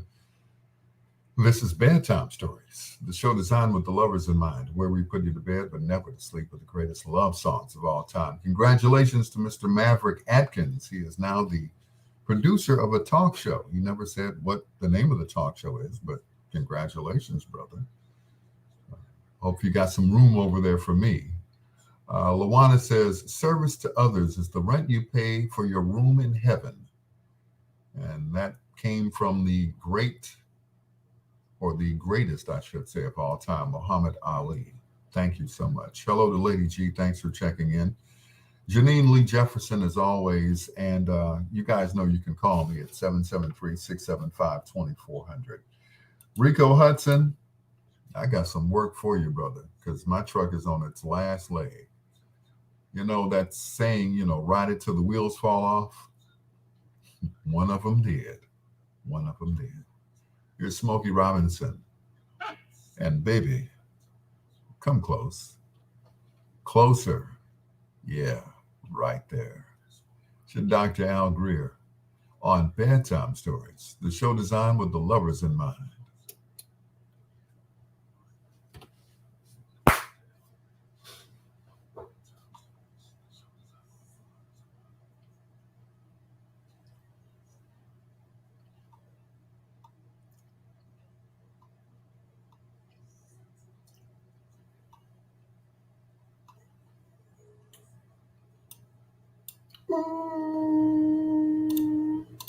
So warm,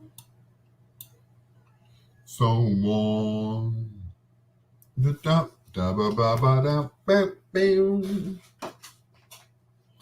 But thank you all for those words of encouragement because, Catherine, some days are better than others. Some days are unbearable. I'll be sitting watching a movie and all of a sudden tears just start streaming. I was watching, of all shows, Lucifer, and I'm crying. I'm like, they didn't got touching towards the end. It's like I got six episodes left out of a 10 episode season. They did all of them, and I've been watching them, one by one daily. And I tell you, it's been a real tearjerker, But I hear you. I hear you all, and I thank you.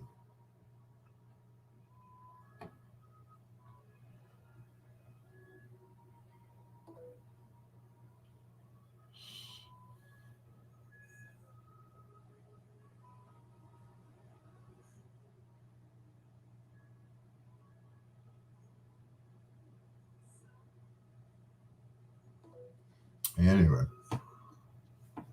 it'd be like that, Al, but God, I know.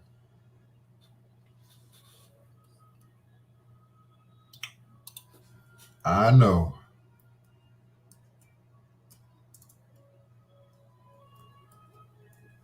And it's not the first time.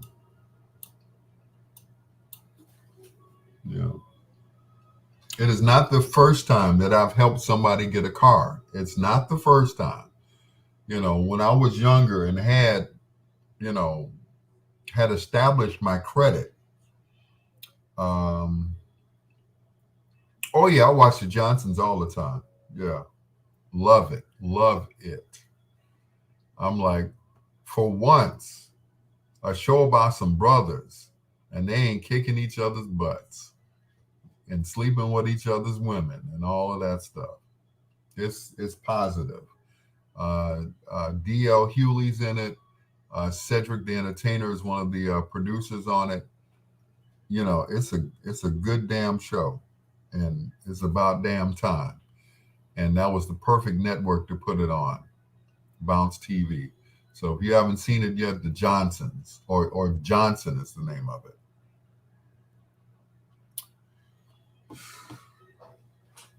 Yeah.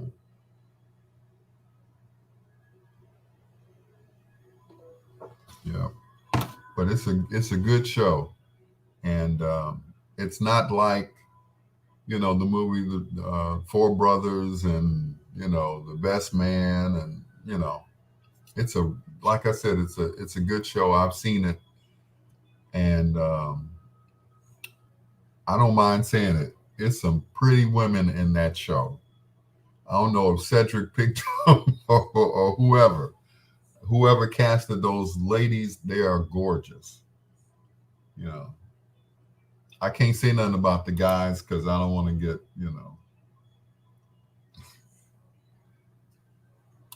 I'll say it because I'm confident in my masculinity. Them some good looking guys too, but them women, oh my God, they're gorgeous. They are, yes. Hey, Chrissy, let me get off that because I'll be getting an email tomorrow you know or a text message saying meet me downtown at Dearborn. Like okay, they should put me in the show. What would I play? uh, DL's long lost older brother or something? Yeah, I guess. Okay.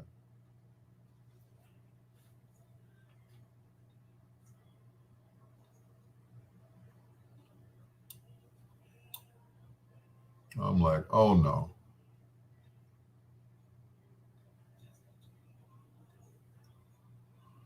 But yeah, I mean the girls are, they're all gorgeous. They're like, beautiful women. I'm like, wow, who casted this show? Because everybody on there is good looking. Ain't no ugly folks in that show at all. I'm like, dang. Okay.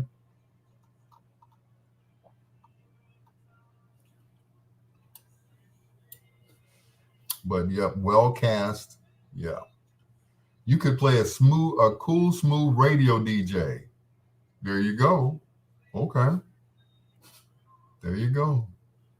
Now, my thing is, I want to get on Unsung before I get old and ugly, or older and uglier. You know, I would love to be on Unsung because, being a musicologist, that's a real word. Look it up. Uh, I think that show would be a perfect fit for me. Seems though I know most of the artists, growing up in the business. I met a lot of them. So, I'm friends with Marshall Thompson, the Shawlites, Gene Chandler, and others. So, whatever groups or artists that they throw at me, I would be able to talk about them without going to Wikipedia or saying, well, I heard when I was a kid, somebody told me, because I was there. I was actually there for a lot of them. So, especially, I was supposed to be in the one with the Shawlites, but I think Uncle Marshall was just pulling my leg. They went with Herb instead, which I get because, Herb was there in the beginning when they were singing on, in school and everything else. So I got that. So whatever group, Blue Magic, I think they already did Blue Magic. So whatever groups are left, you know, SOS band, I don't know. But I would love to be on Unsung and talk about, some of these artists who deserve recognition before they check out. So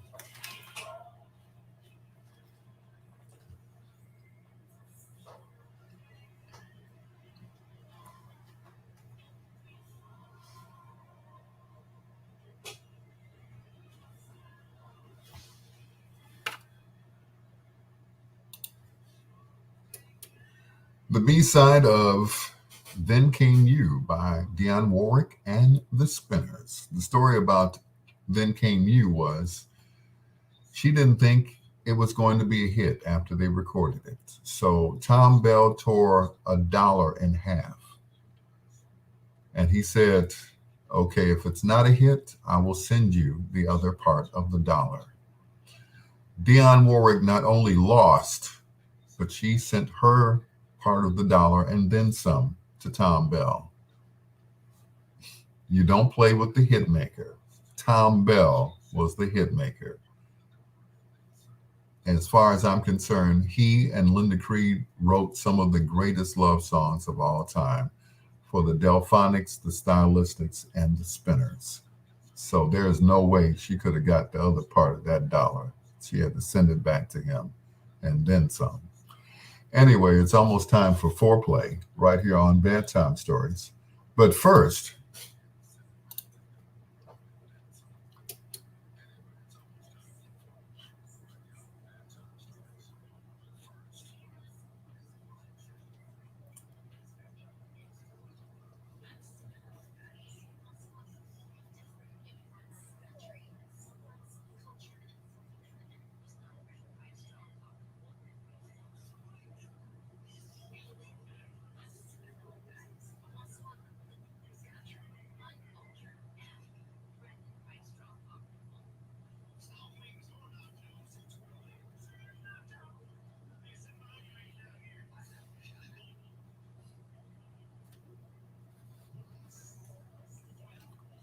then came you.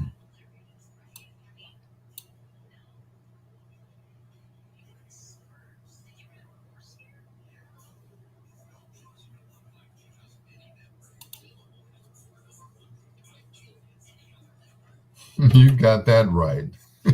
WOSD Radio DB Chicago, WDLB Indianapolis, the best music of your life.com, a Ray Neal media station, and of course, World Vibe Radio. Thank you so much, guys, for carrying this show, which is Bedtime Stories, the show designed with the lovers in mind, where we put you to bed, but never to sleep with the greatest love songs of all time. At this time, it is time for Foreplay. Four songs by one of your favorite artists. And this is one of my favorite groups because every time I've seen them perform live, they sound just like the record. Just like the record. A few years ago, I saw the lead singer, Stokely, out in Tinley Park. He didn't do any of the, the group's songs. He did his own songs. He did his own thing. And, I get it. I understand it. But together, they were a force to be reckoned with. They were one of the first groups to be signed to Jimmy Jam and Terry Lewis's label Perspective Records, or Flight Time Records, as I call it. Tonight, in the spotlight, in Foreplay, we feature the music of Mint Condition on Bedtime Stories.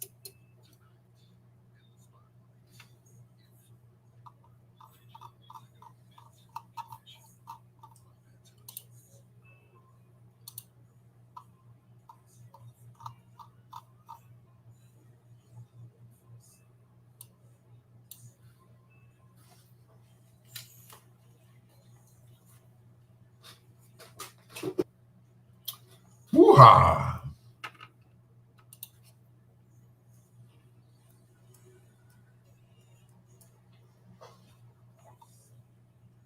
If you love me.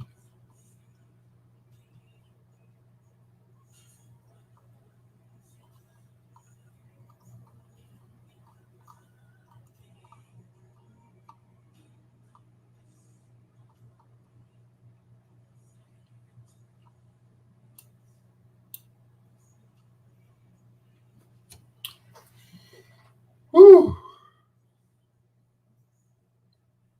Thank you guys for being with me. I've said this before. This is almost like therapy to me, without me having to lay on a couch or whatever. This is like therapy. I'm doing something that I love doing and getting paid for it. And I appreciate you guys being with me on this journey because it's like, I'm like, every time I log on to go live, I'm like, is anybody going to be watching me? And that's just me. You know, most other uh, radio personalities, DJs, or whatever you want to call them, whatever they call themselves these days, they are, mostly into themselves and not into the people that are watching them. And me, I'm more into the people that are watching me than I am into myself, because otherwise I would not have a shirt on right now. Right.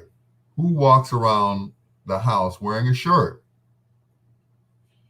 Okay, some women, okay, but it may be a night shirt or whatever. But I was told, because I have a sponsor, and at any minute or at any time, the sponsors could, pop in and see what I'm doing, what I'm wearing, what I'm saying, that I have to be on my P's and Q's, because that's how I was able to renew my contract with T-Mobile. That they pay monthly.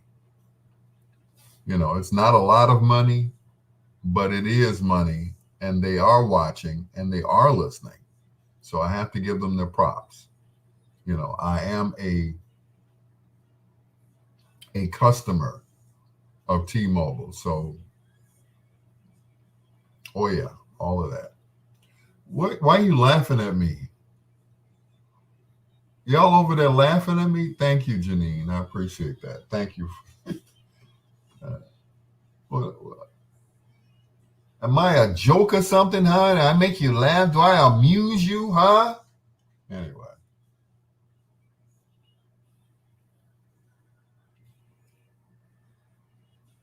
Y'all laughing at me.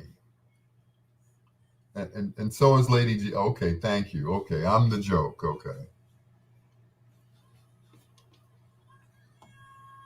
I don't even know what the joke is, and y'all just cracking up over there.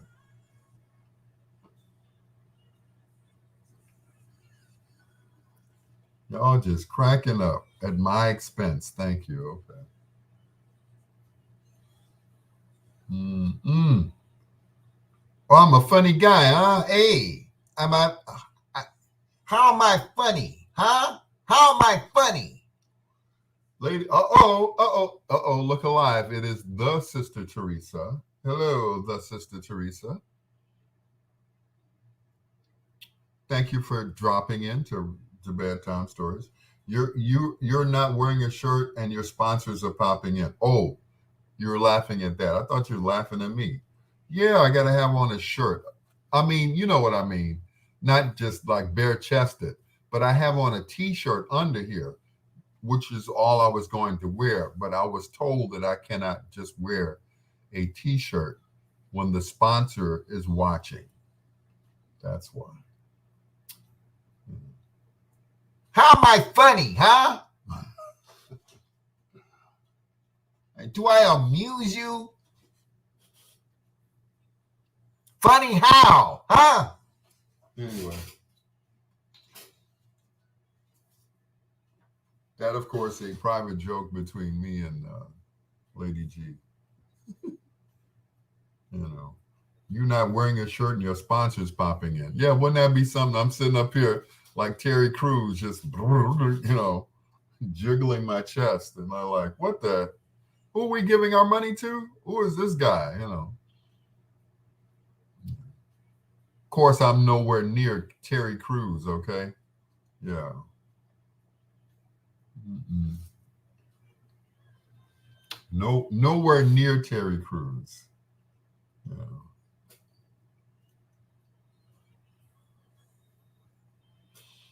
Sister Teresa, how have you been?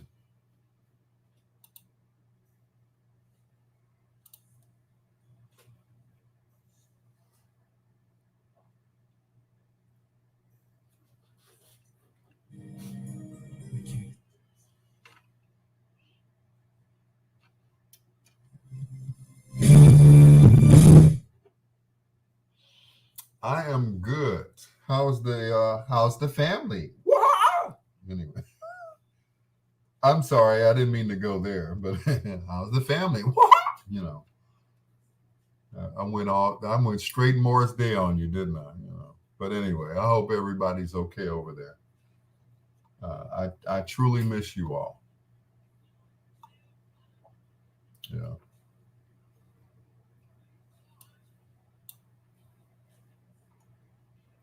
I truly, truly miss you guys.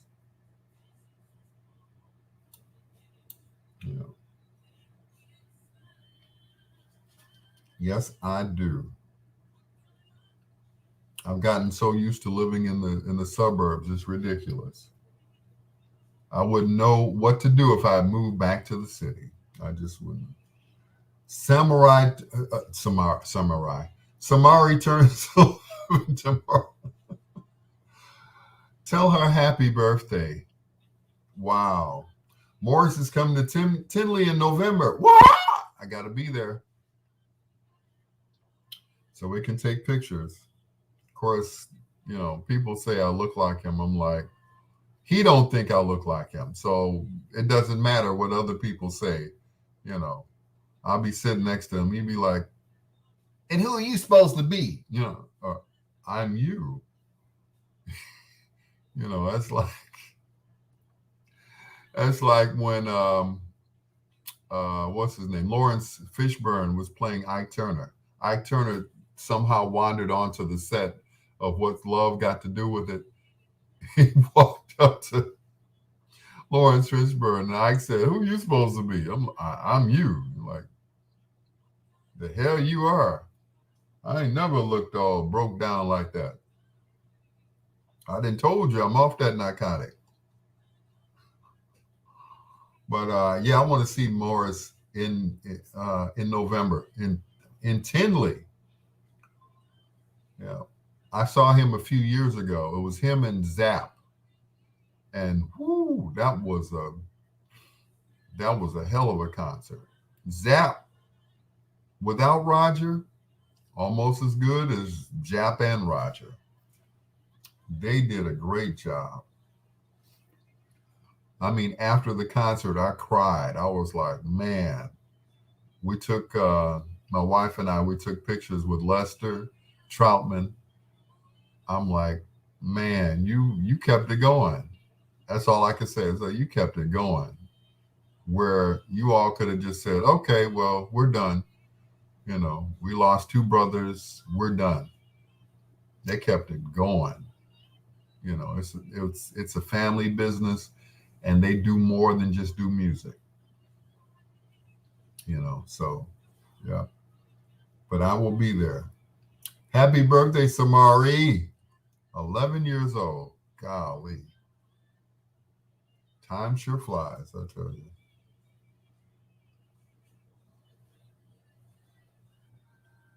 Hmm.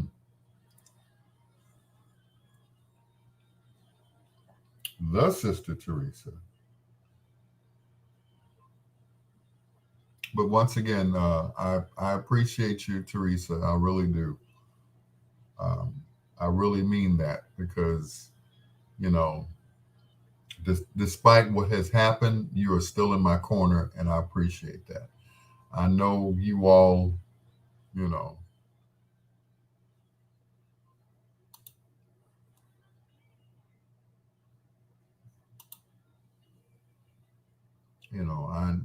I know, and I know.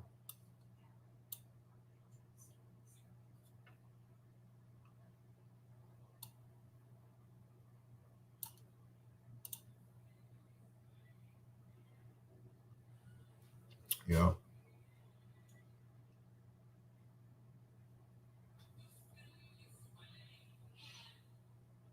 But yeah, Zap and Morris. I don't know who those guys are that he has on stage. I only recognize two, and that was Monty Moria and Jelly Bean Johnson. The rest of them, they're not the original seven, but that's okay. They got down. They got down. Um, Only one other person that I know of, and that's Ricky Freeze, who's the bass player. He's got his own line of basses out there. So I'll be right back, y'all.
Guess what time it is? It's hoagie time.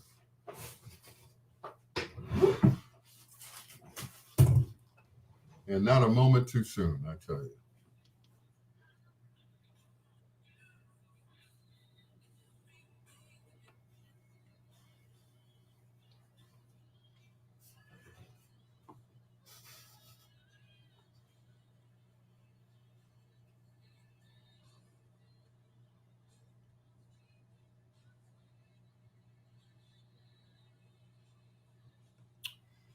But once again, Zap and Morris Day and the Time, they did the damn thing.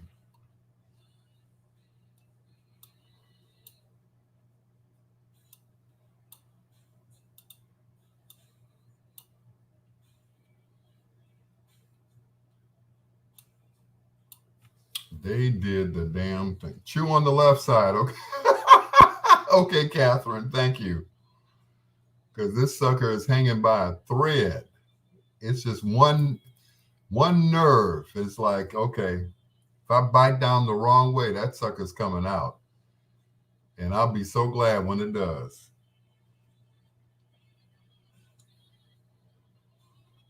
Whew, you just don't know.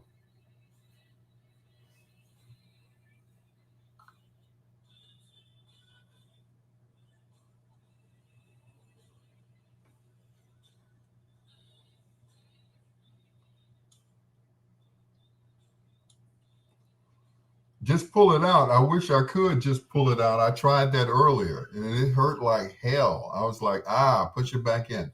Hey, sis, how are you? Felicia Lucas Miles.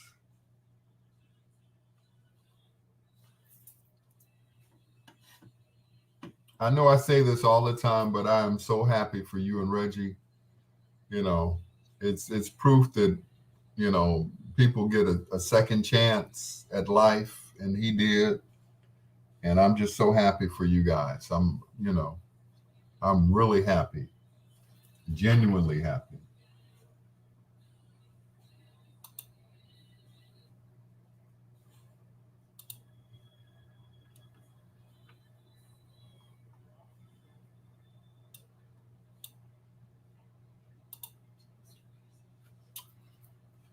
So we good. I'm glad.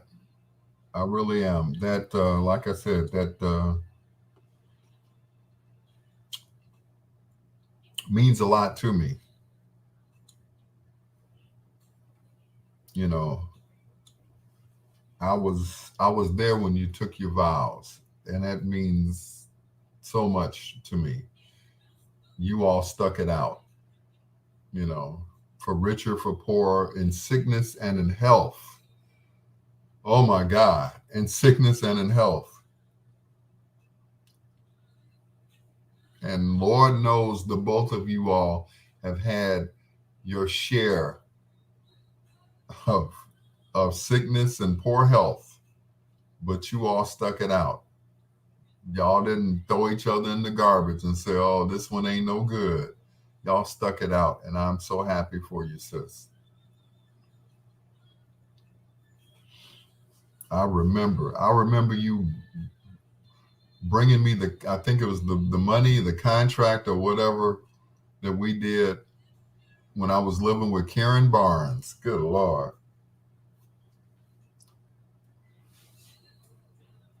In sickness and in health, for richer, for poorer. And y'all still together.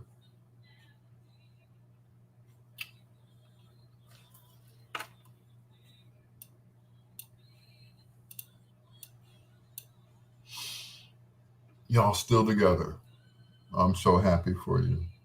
I just wish it was me. I wish it was me. Anyway, let me eat my sandwich before I cry in it. Dr. Byron Thompson pulled a wisdom tooth. It was already on the table before I realized he finished. 91st and Escanaba. Okay. Boy, I'm gonna get my truck fixed and my teeth fixed.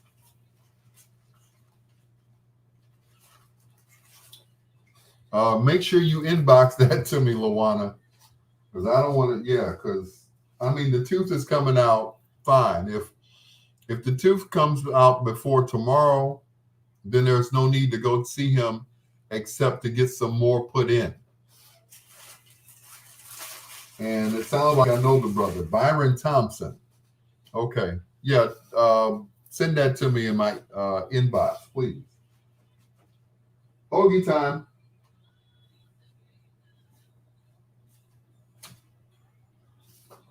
Chew the hoagie on the left hand side. Chew the hoagie on the left hand side. Black guy director of the department. Okay. I went to school with a Melvin Thompson. So Dr. Byron Thompson. I wonder if it's the same guy that I know, because my brother went to school with Byron and I went to school with Melvin, who's older. So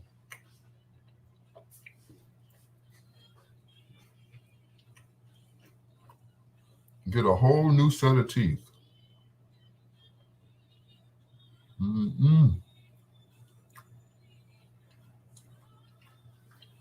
That's all right.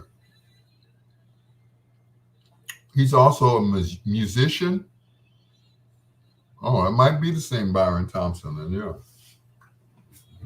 Dr. Byron Thompson, okay.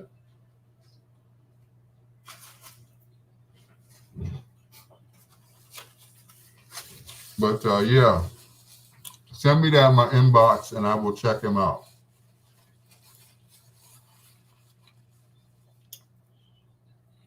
Who knows? Like I said, I can, I've lost a few in the back, but the ones in the front, they're hanging on.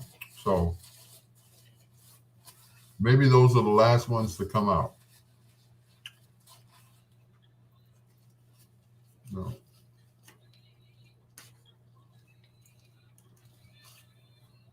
What you said, it's very easy.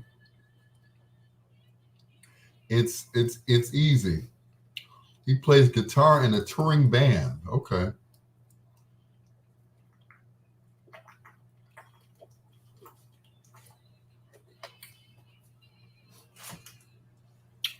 Okay. All right.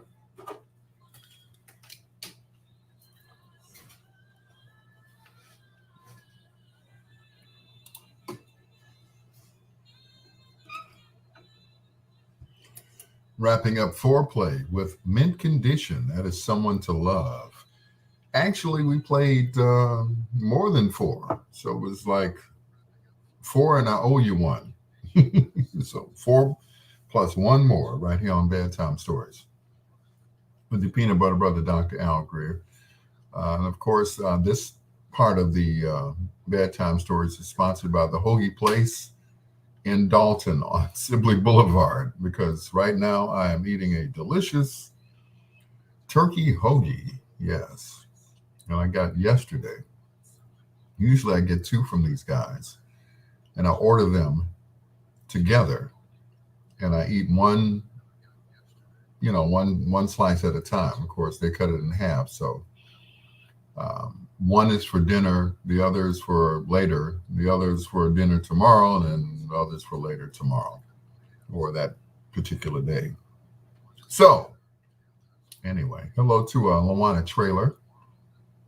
Thank you so much for that information about the dentist, because I got a tooth that is about ready to come out. And I'm hoping that it comes out on its own. If so, I'm going to see your dentist. His name is Byron Thompson, Dr. Byron Thompson. That name sounds awfully familiar. My brother and I went to school with a Byron and a Melvin Thompson. Because actually, if it's who I think they are, they were the nephews of Eugene Record of the Shawlites. But I could be wrong. I mean, Byron Thompson, Melvin Thompson, those are, pretty much, common names, like Smith, Jones, Johnson, Davis. Yeah. We're all from the same tribe or off the same plantation. It's your Dr. Al Greer. This is Bedtime Stories, the show designed with the lovers in mind, where we put you to bed but never to sleep with the greatest love songs of all time. For Lady G, these are the Spinners.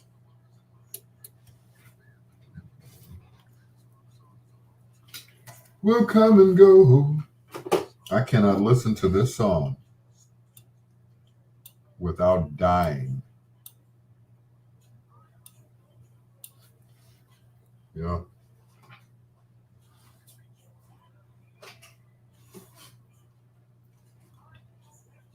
Yep, this song is so sad. So sad. I think that's why my nephew Ray Neal doesn't play the Spinners. It's like, oh, they so sad. He said even the fast songs are sad. You graduated with Michelle record. Oh, okay. Small World. Yep. Melvin and Byron are the nephews of Eugene Record. I had a teacher by the name of Ruth Record Thompson, who was of course, the mother of the two boys and the sister of Eugene Record. So I, I remember being in her class, and she said, tell everybody my name. I said, Ruth Thompson. Uh, and see, there's a Marshall Thompson who's in the group, but they're no relation to each other. She was related to Eugene Record of the Shylights. In fact, his little sister. So, yep, I went to school with royalty. These people were, celebrities. Well, sons and daughters of celebrities. And Eugene Record and I were born on the same day, Lawana, December 23rd. So when we found out that we were born on the same day, just years apart, that was it. We were like that. And every year he would come to my party, no matter where it was, he would come to the party. Now, I remember the last party he came to, his wife, Jacqueline, leaned over to me. She said, Gene wasn't feeling well, but he said he did not want to miss your party. I was like, wow, okay.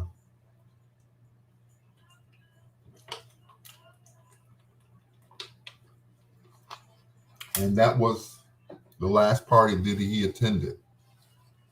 I called him the following year to wish him a happy birthday, and there was no answer. There was no answer.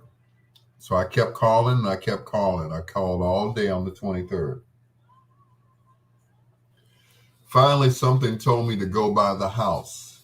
At that time, he lived on, well, I'm not going to say where he lived. But I went to see him. And a lady came to the door. She said, wait here. Who are you? I said, my name is Al Greer. She said, hold on, stand here. I said, okay. So Mr. Record came out of his room and he stood there and he talked to me at the top of the spiral staircase, or the top of the staircase, one of the spiral, just the. He said, okay, Brother Greer, I'm going to go back and lay down. We talked for about 5-10 minutes. I turned around to leave, and the lady said, you must be someone special. He doesn't come out of his room for anyone. And I got back in my truck, not that truck, not the truck I have now. And I cried all the way home. And I knew that was the last time I was going to see him. And that was it. Since then, his sons Both Brian and Eugene Jr., his daughters, Angie, Michelle, they have been family to me. I remember one of his daughters passed. I think it was Michelle um, who passed. Because Angie hit me up the other night. But they they brought me into the family. I was like, I'm not worthy. They're like, okay, you part of the family. Your daddy's birthday twin. I said, okay. So a few months ago, while working over at WVON, um, two young ladies came in the building. They were interviewing on, I think, Perry Small show. One was the former wife of Smokey Robinson, and the other one, the widow of Eugene Record. And they're friends. They both came to the radio station. And I was just totally blown away at how beautiful um, Claudette was. Still, I'm like, and she did a couple of drops for me. She said, um, I'm the first lady of Motown. Yes, you are the first lady of Motown.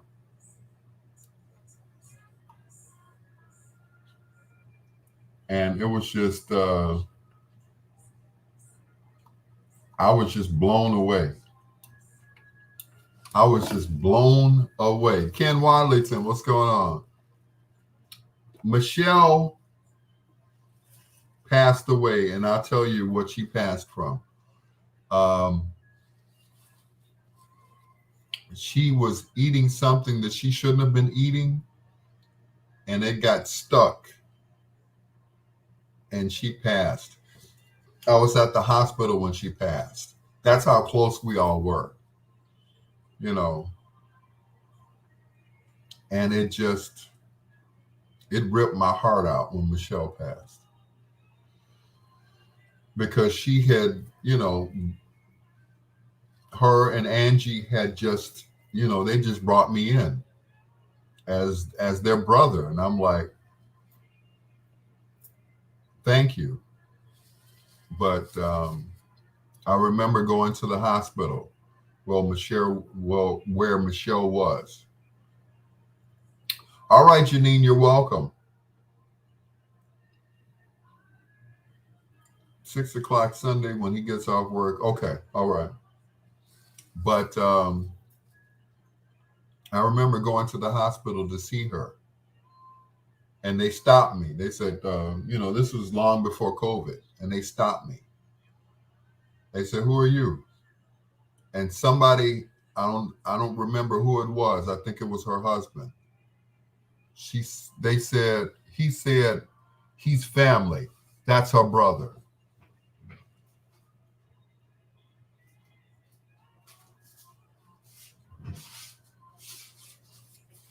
Yep.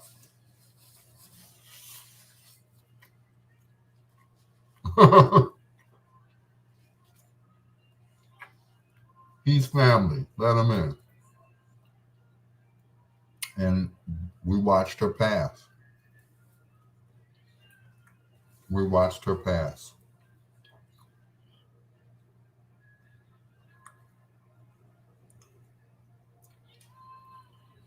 But when people get on TV and they say, well, I know this and I know that, I said, I know them. I know Selena Johnson.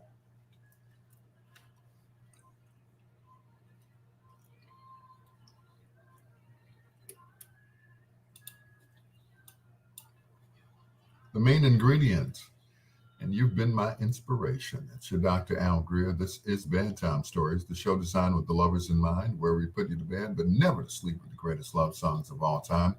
Hello to Chrissy, also to Ken Wadlington, Lawana Trailer, and good night to Queen Janine Lee Jefferson. Thank you so much. I appreciate you all. Thank you for being on my Facebook Live as always. And of course, the Sister Teresa. She is still following me and still supporting me as she always did. And once again, I appreciate you guys. If you haven't heard earlier, we just lost another one of our great director, writers, and he was a pretty good actor, and that's Melvin Van Peebles. He was 89 years old. In from what I saw, he was in good health.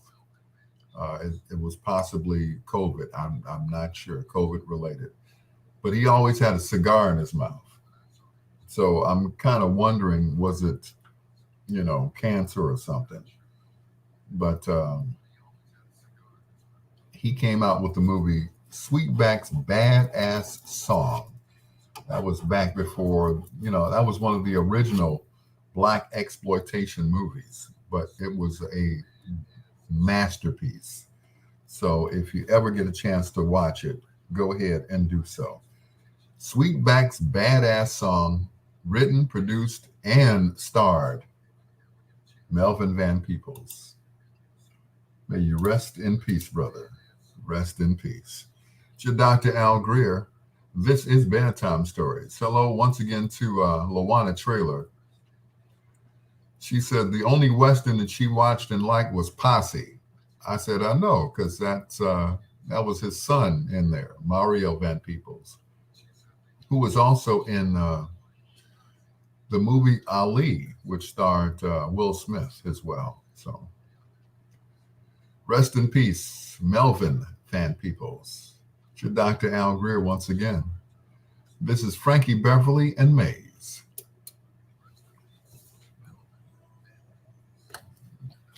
Yep, that's the name of it. Sweetback's Badass Song.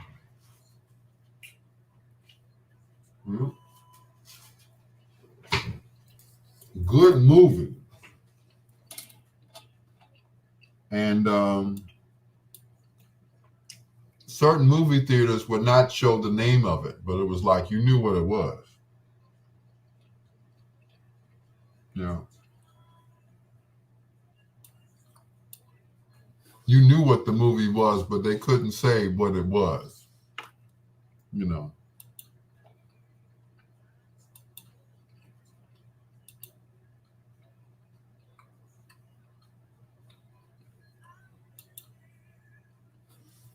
But yeah.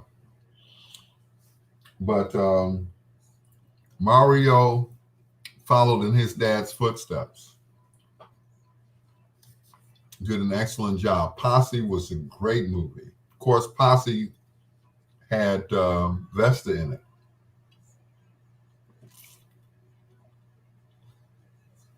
Yep. Melvin was the dad. Mario is the son.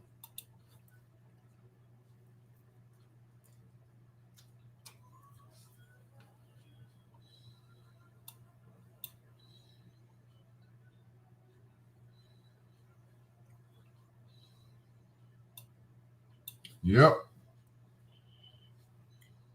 Uh-oh. It's Chris Bass. And yes, I have my bedtime hoagie with me right now. Yes, I do.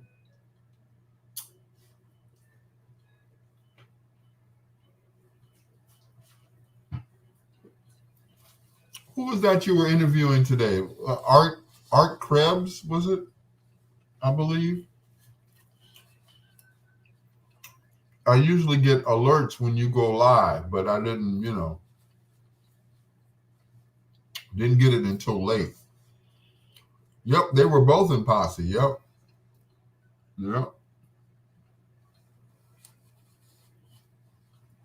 Talk about nepotism, right? Yeah. Hey, Dad, I'm doing a movie. You want to be in it? Sure, son. Okay. Hey, son, I'm doing a movie. You want to be in it? Sure, Dad. Okay. Yep. But I remember Melvin Van Peebles being in Boomerang, and I thought that was just so hilarious, that part.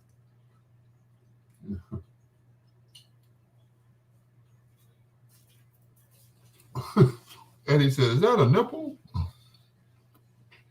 Mm-mm. I remember Art. I do. Well, yeah, I have to remember him because we were at the same station, right? Yeah. Yeah. Boy, I haven't seen that together for a long time. Last time I saw that, it was on my resume, Chris. WGCI AM 1390. Hey, Jerry. Now, Jerry is never on my live. Her future husband is always on my live, but Jerry is never on my live. Hey, Jerry.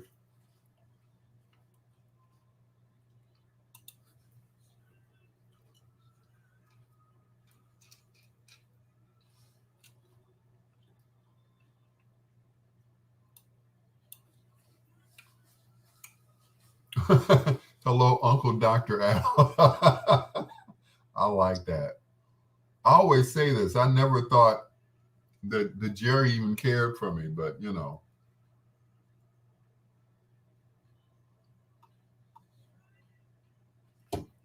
She was just protecting what was hers.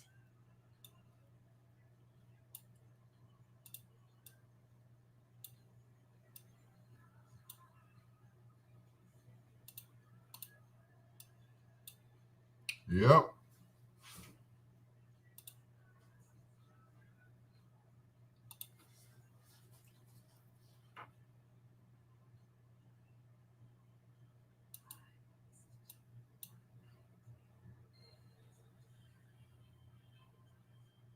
That's not how that song starts. All right, let me back it up to the beginning. There we go. I know I haven't seen that together. You know, I've seen, WGRB AM 1390, but all of it together like that, yeah. Those were the days, I tell you.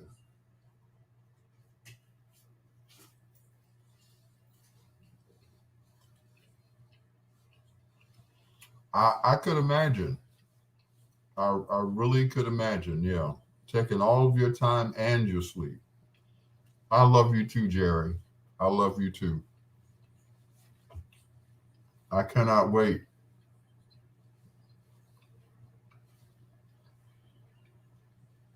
I've been waiting for this day for what?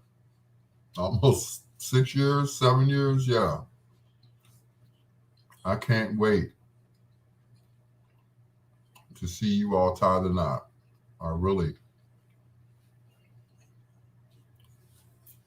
really can't wait.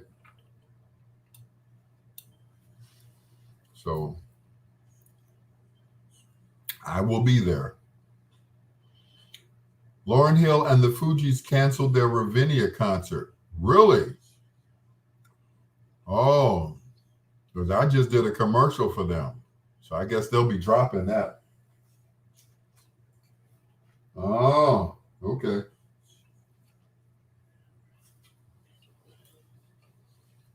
They've been bugging me about doing a commercial for Lauryn Hill. I'm like, Lauryn Hill? Oh, 38 days. I'll be Mrs. Lydell Redmond.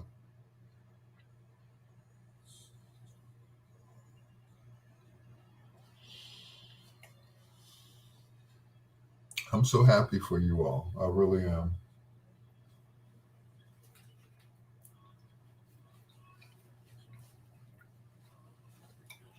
You all, you all compliment each other. You really do. You all, you know,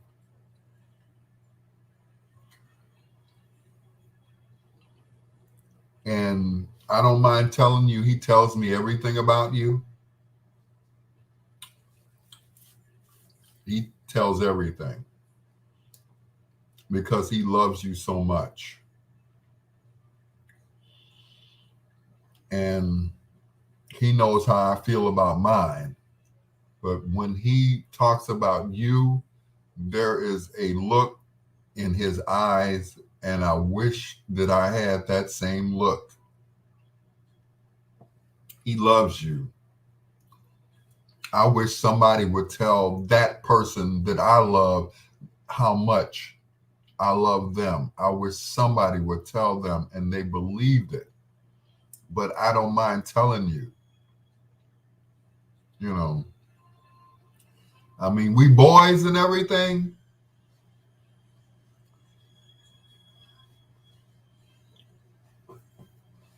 He loves you.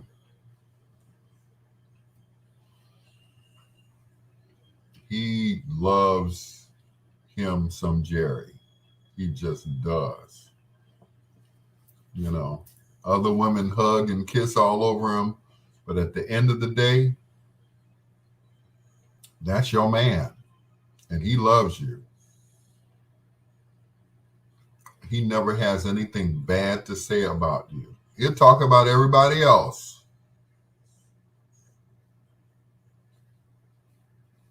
You know, I just wish that I have had what you all have. I know. And that's just it. I wish mine thought the same way that you do. I don't know if you noticed.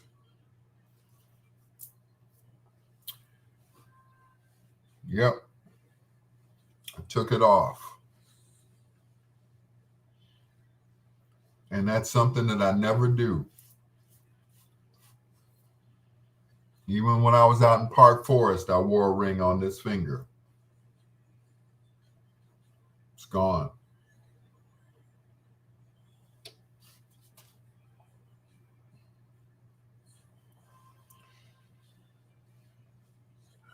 Like Isaac Hayes' third album, To Be Continued.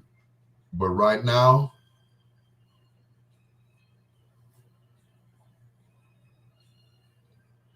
I will live through you all's love because y'all got enough for everybody.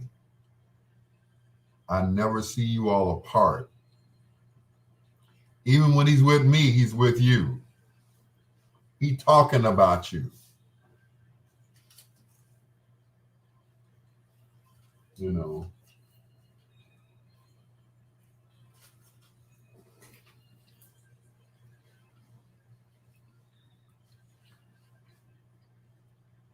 And he knows that I'll do anything for you all. You know, I was supposed to do a gig on the day you all got married. I had to give it to somebody else. I said, I can't. I can't be in two places at one time. So I'm just glad the lady didn't send me no deposit. So it is what it is. I'm going to be with you all. And that's all. That's it. That's all. Y'all got me for the whole day. You know.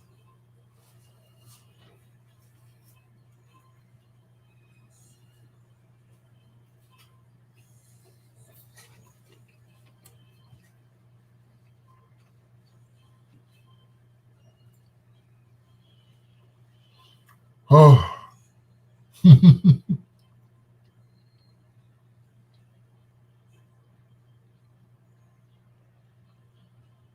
Thank you.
Who takes a 2.5 minute song and makes it 9 minutes?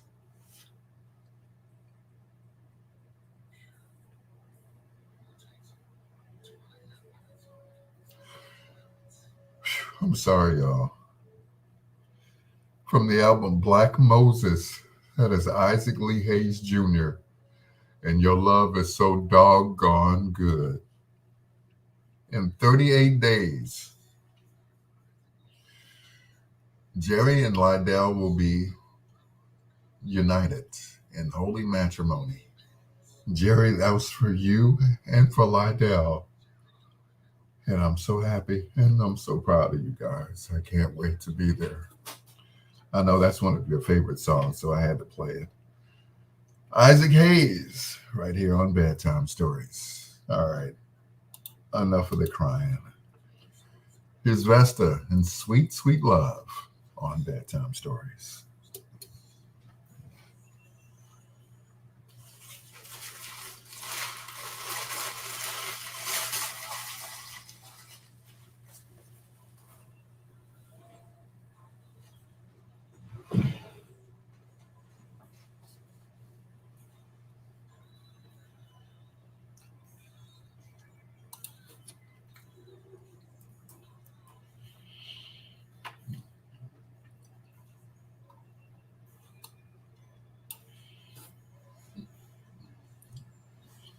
I'm in love with you.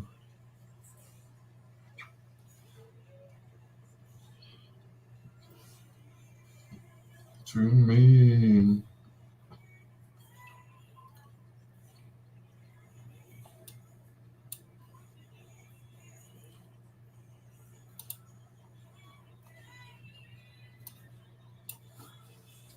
Oh. Night night, Jerry. Love you guys. Yep. At least you all are having everything in the same day. Me and that other person, we got married first and we had the reception a few months later. And that was it. Good night, Ken Wallington. I love you more, Jerry. Thank you. Thank you, sweetheart.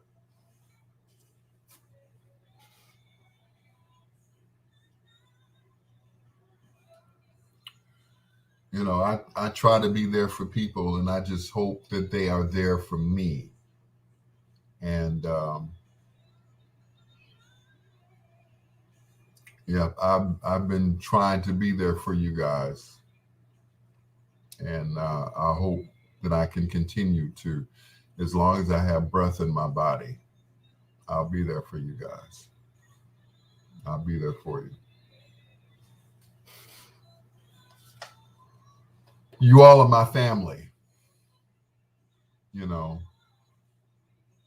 I lost my dad a few years ago. I lost my mom going on 2 years now.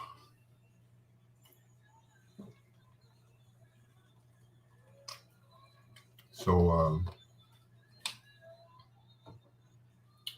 you all are my little chocolate family. Yep. You all are my family. And that's it. You all are all I have right now. All I have. Of course, my children, you know, Ahmad, Brianna, Larice, Anthony, Alonzo, Makaira. Did I leave any of my children out? Brittany. Yeah, you all are my family. And I appreciate you guys. I'm sorry for crying. You know, I'm big dummy. Yeah. Lawana, thank you. I told you I got a cousin, Lawana. Yeah. She was, I remember when she was a baby, she lost her mom. And my aunt Fanny, she helped raise Luana. She took on the uh, the role of both auntie and mother, and she helped raise Luana. That's what makes that name that you have so special. My little cousin, when she was born, she was bald headed, and she got her hair grow down her back now, and love her so much, curly hair and all.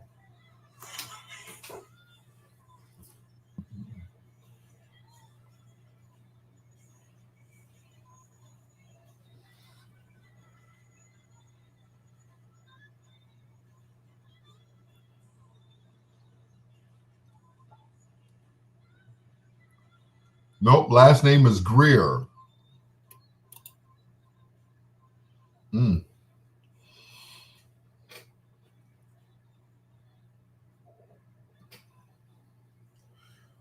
Mary Vesta Williams. Mm. I miss her. She was so funny. She was so funny. She was so witty. She had the greatest sense of humor. And I miss Vesta. I really do. I knew her. When I say I knew her, I know her. I knew her like I know Selena Johnson, whom I missed this weekend. Oh, what happened here? Okay. Thank you. Anyway, before I get out of here, or my computer start to shut down. Good night to Rico Suave. I'll be talking to you soon, sir. Jerry Martin Redmond in about 38 days. Well, 39 days. It's almost midnight now.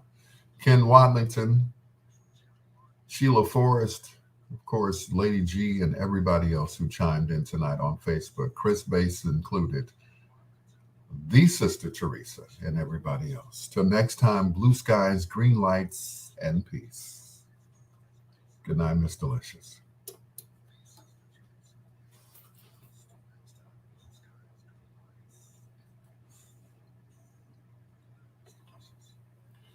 All righty then.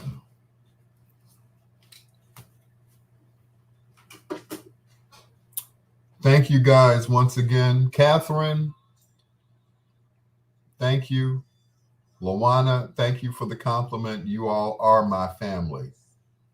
My cousin's last name is Greer.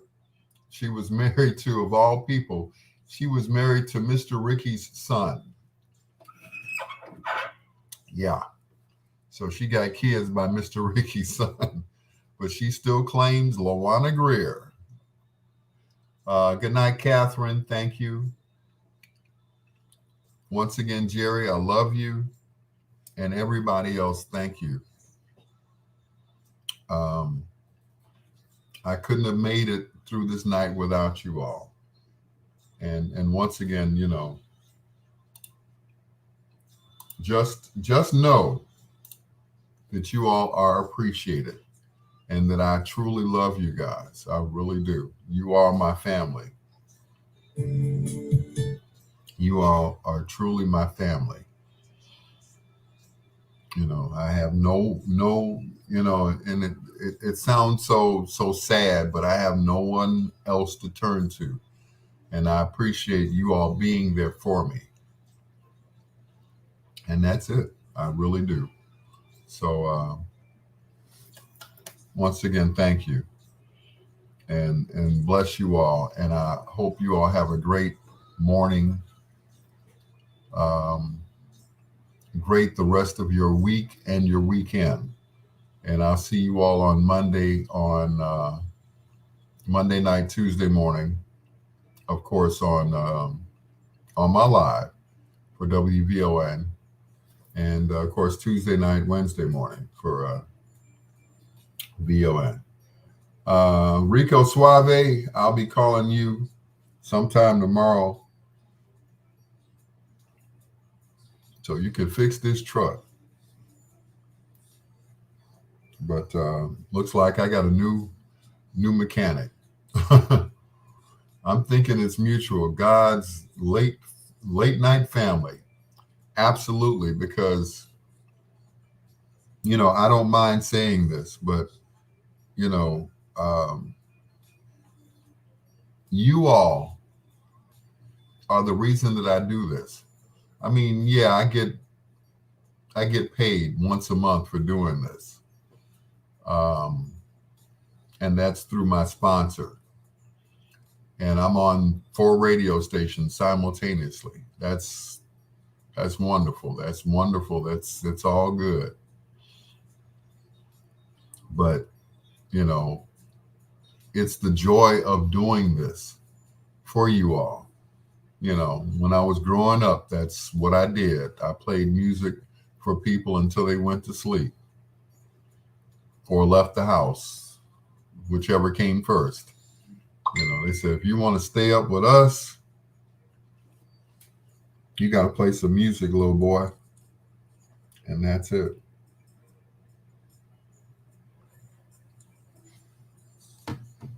But once again, thank you all.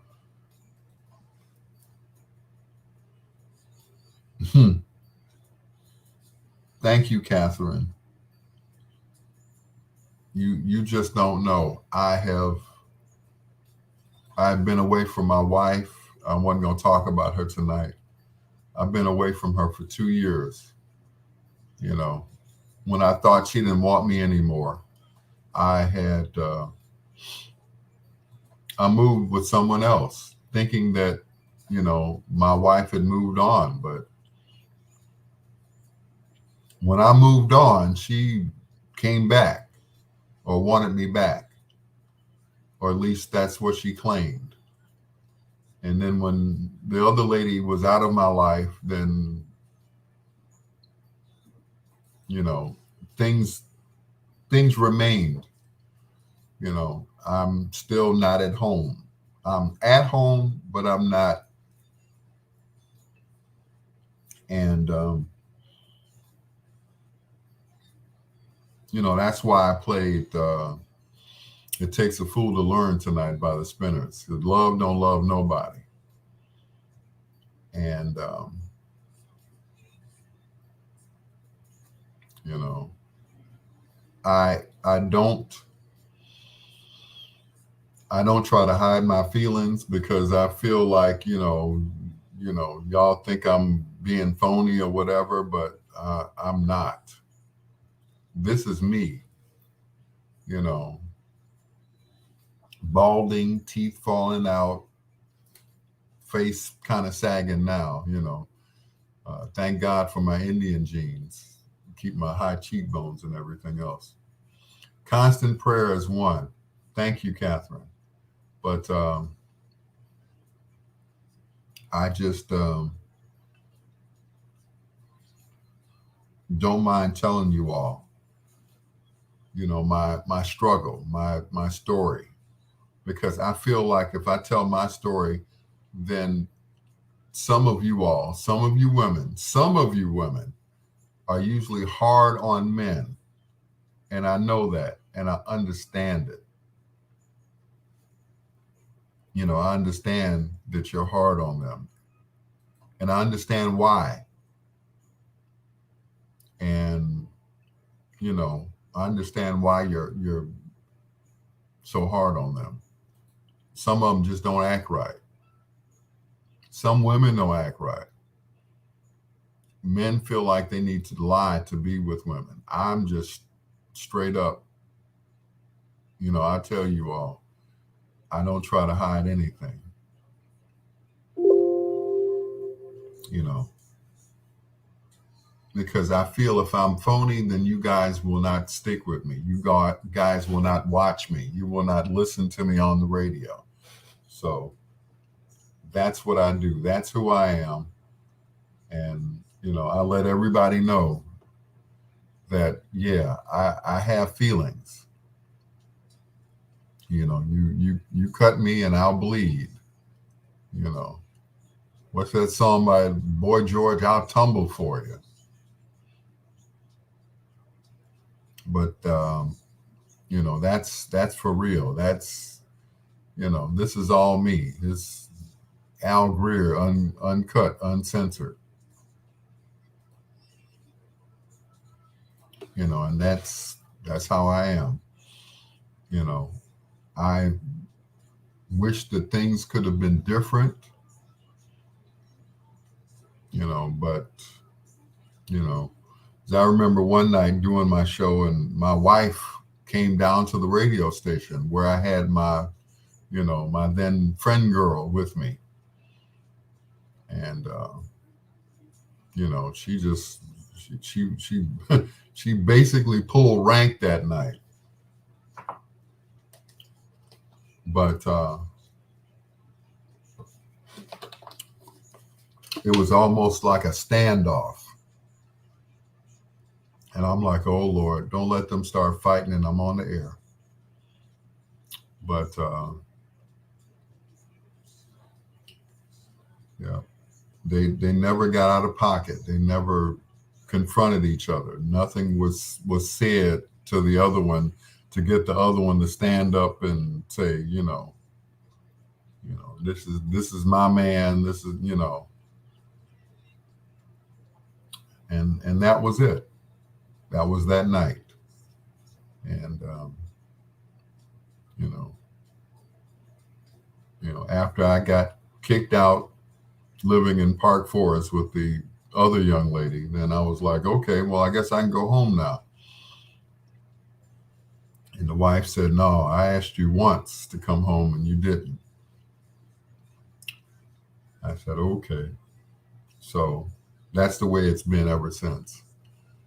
And,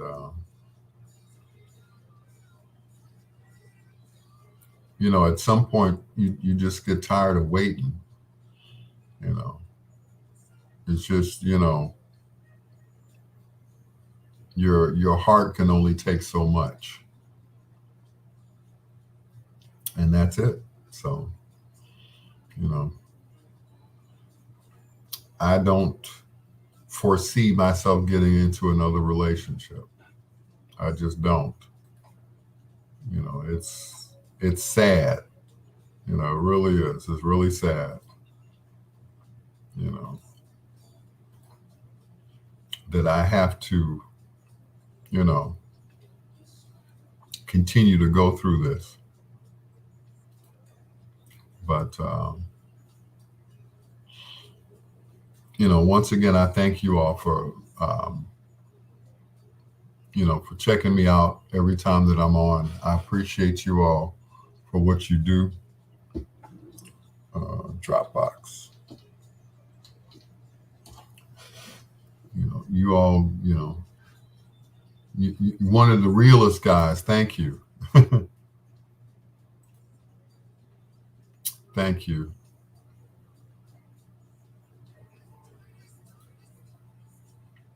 Thank you, Luana. I really appreciate that. I try to, be real,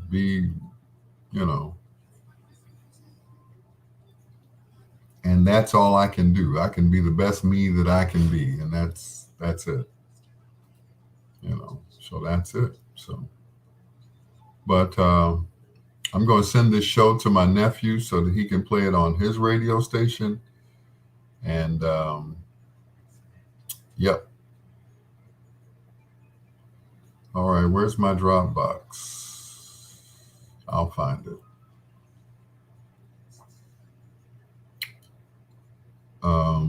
Yeah. There we go. My Dropbox. So, I thank you all for putting up with me, for the crying and, the eating of the sandwich and everything else. So, once again, I appreciate you guys, every night.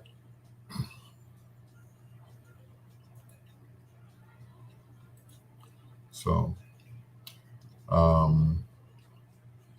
hope you enjoyed what little part that I wasn't crying. And, once again, have a great weekend. Enjoy the rest of your week. Have a great weekend. And I'll see you guys next week. All right. because I'm finna hit it after I send this file to my nephew so he can play on his station, and then I'm done. And I will pray for you all as you pray for me. And that's it. You are a forever friend. Yes, I am, to the end. And, like I say all the time, I can be your best friend, or I can be your worst enemy. Just don't ever cross me, because that's one bridge that will be burnt when you try to cross back over. It'll be burnt. Ask Lydell Redmond. He was lucky to be able to come back, because I was like, oh no, you went to somebody else's station? Mm-mm. So, good night, Lawana. Thank you. Catherine, thank you. I love you guys, but I'm about to lay it down. All five of you all. I appreciate you all. Any information you want to share with me, make sure you inbox me, Lawana, Catherine, anyone. Um, I'm not so big that I cannot be contacted. You all call me before 2:00 in the morning. Um, I'd be happy to talk to you. But once again, um, thank you all. You want to contact me? I'm on Facebook. I'm on Messenger. Hit me up. And that's it. All right. Peace out. God bless. And good night.